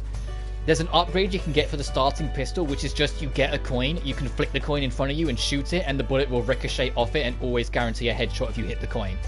The skill test is that you have to shoot the coin yourself, so you have to hit like a 1 pixel big hitbox. And you literally just flick it up, like you flick a coin with your left hand, and you have to shoot it and it will deflect. And you can do it whilst moving around, whilst wall jumping, whilst like charging super jumps. And that's ignoring the fact that you can deflect any and all projectiles, including your own. So there's a thing called projectile boosting, where if you get a shotgun, shoot it and immediately punch, you will parry your own fucking bullets to supercharge them at the enemy. I kid you not, you can deflect any projectile, including your own bullets, so you can punch your own fucking shotgun bullets to not only deliver them, but deliver them with interest, which not only makes them move quicker, but makes them explosive. It's like, this game is so fucking deranged, but I want it. Every time I see any footage on it, I just was like, I just really want to fucking play this, because the game rewards you for being so creative and stylistic with everything. It's on Steam in early access. It's got Act 1 and Act 2. Act 3 is coming out early next year. But the game rocks. Everything I see about it just looks amazing. It's got a traditional Quake-style level design, so each level is kind of like a puzzle box, but if you know where you're going and knowing how to deal with the enemies, the fun just doesn't stop. And like, it's an indie company, so I feel even more inclined to kind of support it, you know? I'm those kind of people. If it's an indie game, I'm like, what can I do to help my king? Honestly, if you can keep up with it, because the video is like, if you've watched any of this guy's content, you know what I'm about to say, but if you watch Maxor's video on it, he does a very good interpretation of showing how genuinely batshit insane the game is, and he only covers Act 1, so he doesn't spoil the later game for you. Just his video is, all of Maxor's videos are extremely hyper fast. Like, it is kind of like, it's a joke a minute, a joke a second, instead. And they're good content, and he covers the game in detail for Act 1 of what makes it so fucking bombastic and brilliant. Like, there's a point where you fight like a 50-foot tall boss, and he goes, hey, did you know his fists count as projectiles so you can deflect them? You know, Max, yeah, I do. But watch his video on Ultra Kill that he did the other day. And he released the other day. Like, that's the perfect example of what I mean. Like, he explains it for me. It's like, oh, like, it's this giant 50-foot like skyscraper boss, and he says, hey, fun fact, the fist count as projectiles, so you can deflect them when he tries to punch you into the floor. And it says it's literally impossible to make this fight not fun because of how insane that mechanic is. It just sends the fun through the fucking stratosphere. I was just like, yeah, it's a cruel, and I love the sundown. Yeah. Yeah. The thing is, that's not even my favourite video of his, but I love the Metal Gear Rising videos, and I'm so happy it gave that game, like, a second life, because Metal Gear Rising deserves to be a cult classic, and I completely, like, thank his video for doing that. It felt like a lot more people became aware of that game because of it. But it's like, fucking Virgil avoiding, child support, like the plague, so much so he moves to Florida because he can avoid taxes. The Monster Hunter video I loved. The Genshin video, even if it's outdated now because he did it when 1.6 was out and now we're on like we're soon to be 3.2. I loved it, and it was still hilarious to go back to. Like, all of his videos are brilliant. And like, on his Twitter, he said he tried to make Ultra Kill more controlled, his video for it, and I'm like, what do you fucking mean? What do you mean more controlled? And he says, oh, it turns out people like it when I go unhinged, so I might just let it be more unhinged in later videos. And I'm just like, what do you fucking mean? You're always unhinged. You've always... Yeah. And that's the thing, Dante. I will never pay. We need to separate Florida from the rest of the US and Virgil's on the other side. Wait, but if you go there, you'll be stuck in Florida. Yeah, why do you think Virgil's going? There's no income tax.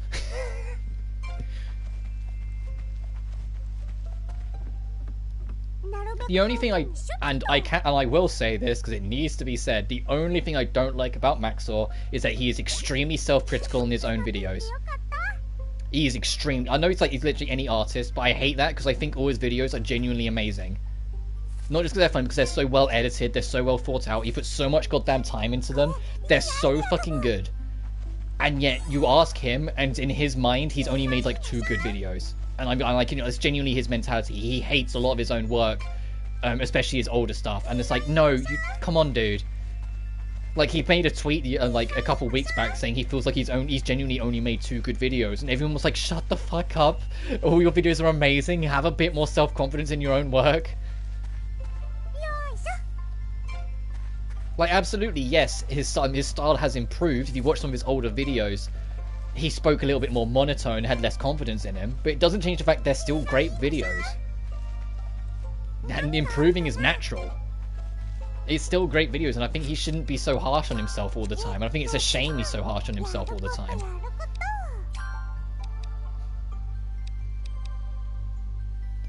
The thing about Maxwell videos is finding all the neat references. Yeah, because if he's going to make a video for a game, he doesn't want to just advertise the game. He wants to showcase everything about it that makes it special, and that includes the community. So he'll usually reference all the memes and whatnot.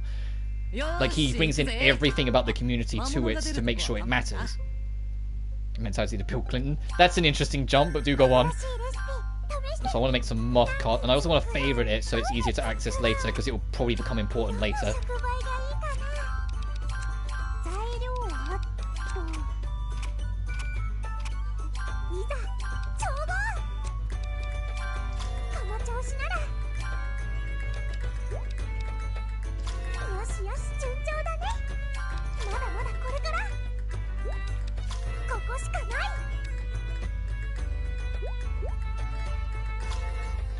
That's outside of his work. Oh, okay, okay.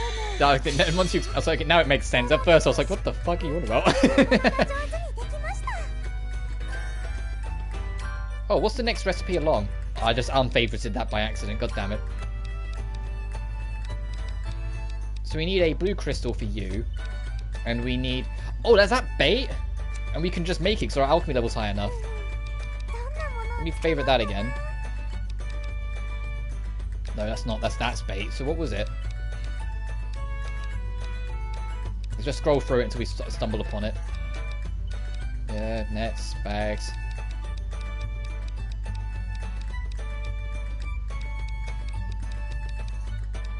Oh, do I have to leave first before it registers? Hang on. You know, I was like, Maxwell is why I prefer YouTube. Doesn't mean any other medium. Yeah. Oh, well, I mean, I would say Twitch used to have some kind of stand to foot on, but after the whole changing the pay split from 70-30 to 50-50, I think that's just signing its own funeral very quickly. I say that, I'm no expert. It might find something new that just keeps it afloat, and it'll probably still exist for a while anyway, but I think I've seen a lot of people who like streamed on Twitch University suddenly be interested in jumping ship since that, and I'm like, I don't want them to monopolize it, because that always causes problems.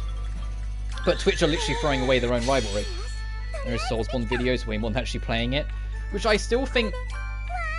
Look, I entirely get why, and I think we've spoken about this before, I entirely get why some people don't click with Soulsborne's games, because they are very different. You have to approach them very different from any other game. But man, do I wish people gave Bloodborne more of a chance. Man, do I wish, because Bloodborne is like, Never sure you get into Twitch streaming. That's fair enough. Like, Bloodborne means so goddamn much to me. I streamed that game when I first started streaming ages ago, and like every time I go back to it, I find more to love about that game. And it's funny because my first playthrough of Bloodborne, everyone says this. The first playthrough of Bloodborne, they kind of just think it's all right, or they say, oh, it's all right, it's kind of good. It's your second playthrough, you notice all the little details and how fucking absurd that game actually is. And how detailed everything is in its lore and how the lore affects the game, that it just accelerates its quality and it just becomes a masterpiece. And I don't use that word lightly. Bloodborne is genuinely a masterpiece. Even after Elden Ring, I still think it's From Software's best work. It's just a Bloodborne similar to Genshin. Go on. Alright, let's go check if this bar is full or if we need to go kill more monsters.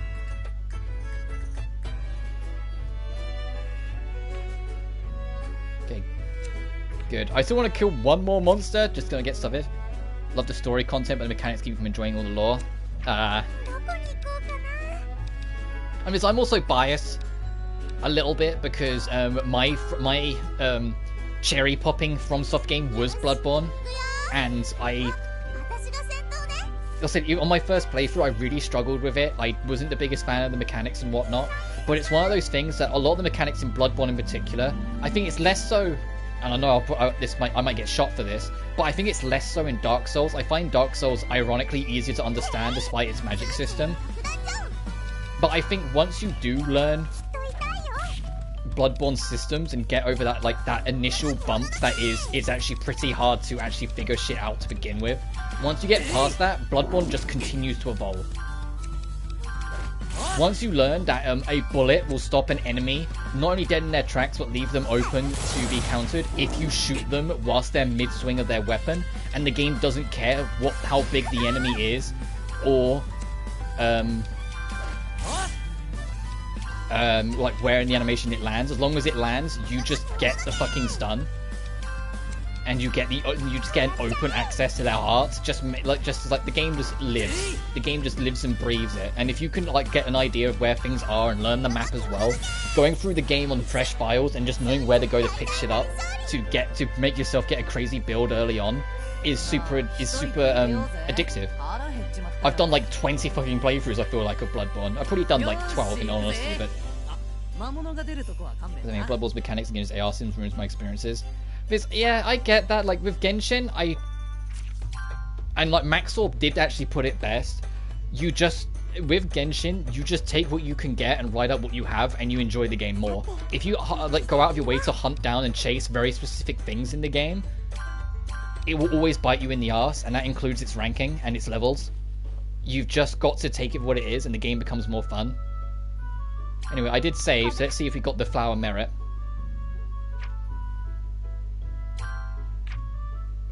Oh, I have to click report. Right. And like Bloodborne's world, like, it's so weird. Like Bloodborne to me is a masterpiece, and I love it so much that I actually don't want it to ever get a sequel. I'd be happy if it did. I'd be fucking through the roof.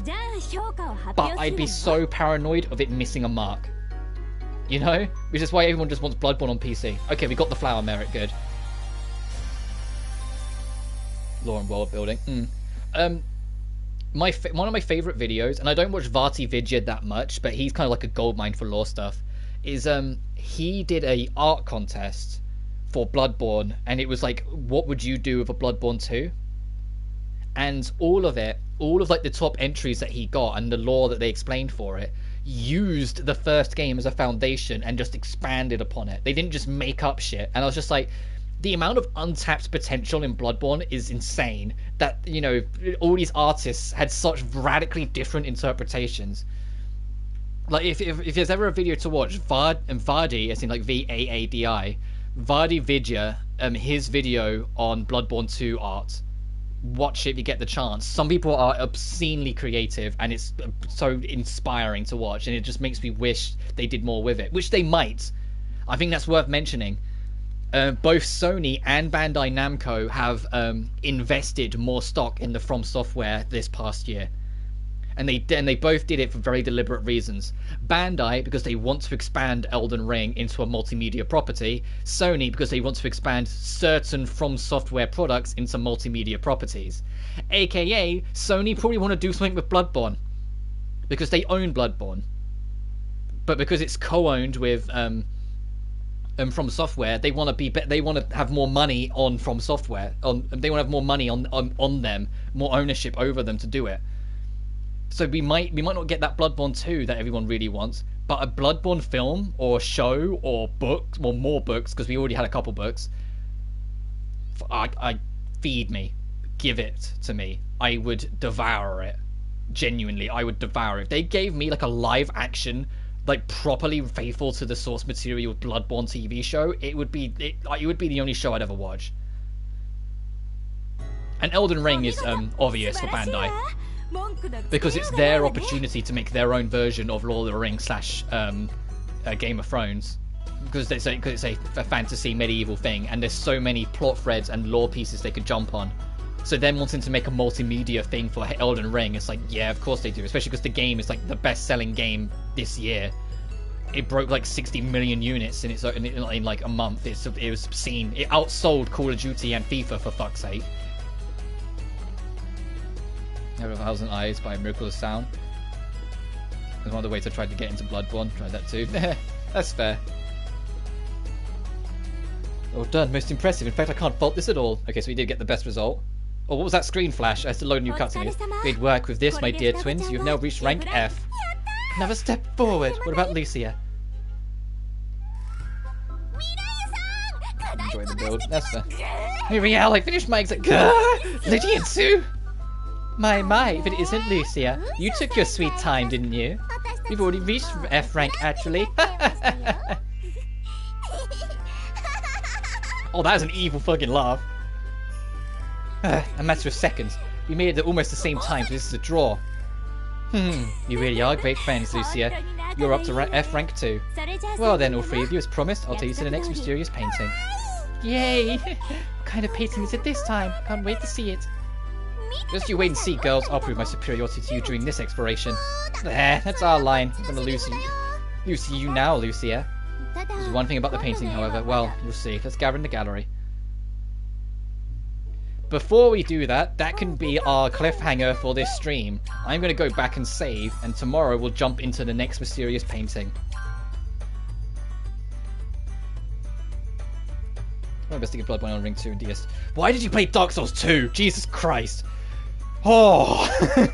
Of all the Dark Souls games to start on, why 2? You should start with 3. 3 is actually built to be beginner friendly. It's still difficult, but it's actually built to be more inviting and more and it explains more of its systems and mechanics to you. It was built to be more beginner friendly. Why the fuck did you start with 2, the game that explains literally fucking nothing? I can afford, man. I mean, I get it. At some point, I do want to live stream Dark Souls 1, 2, and 3. I actually planned to do so before Elden Ring, but I just never got around to it, so I just only streamed Bloodborne instead. And during that, hopefully, when those days come along, you'll join me for it, and at least as an observer, I can try and show you some more of the merit and magic and merit of those games. I have problems with Dark Souls 1, but I can at least show you why it mattered back in its day. And Dark Souls 3 is just super fun, in my opinion. Yeah, $4 is $4. Yeah, of course you're going to nab that. I have a lot more problems with Dark Souls 2, but it was also the only FromSoft game to not be directed by, I always forget his name, the guy who makes all those games, so of course it was going to stumble somewhere, I guess. But I digress. That will be the end of today's stream. Tomorrow, we're going to check out that next mysterious painting and see where the plot leads. But until then, thank you so much for watching as always, and I'll see you guys next time. We got to be furious today! Ah!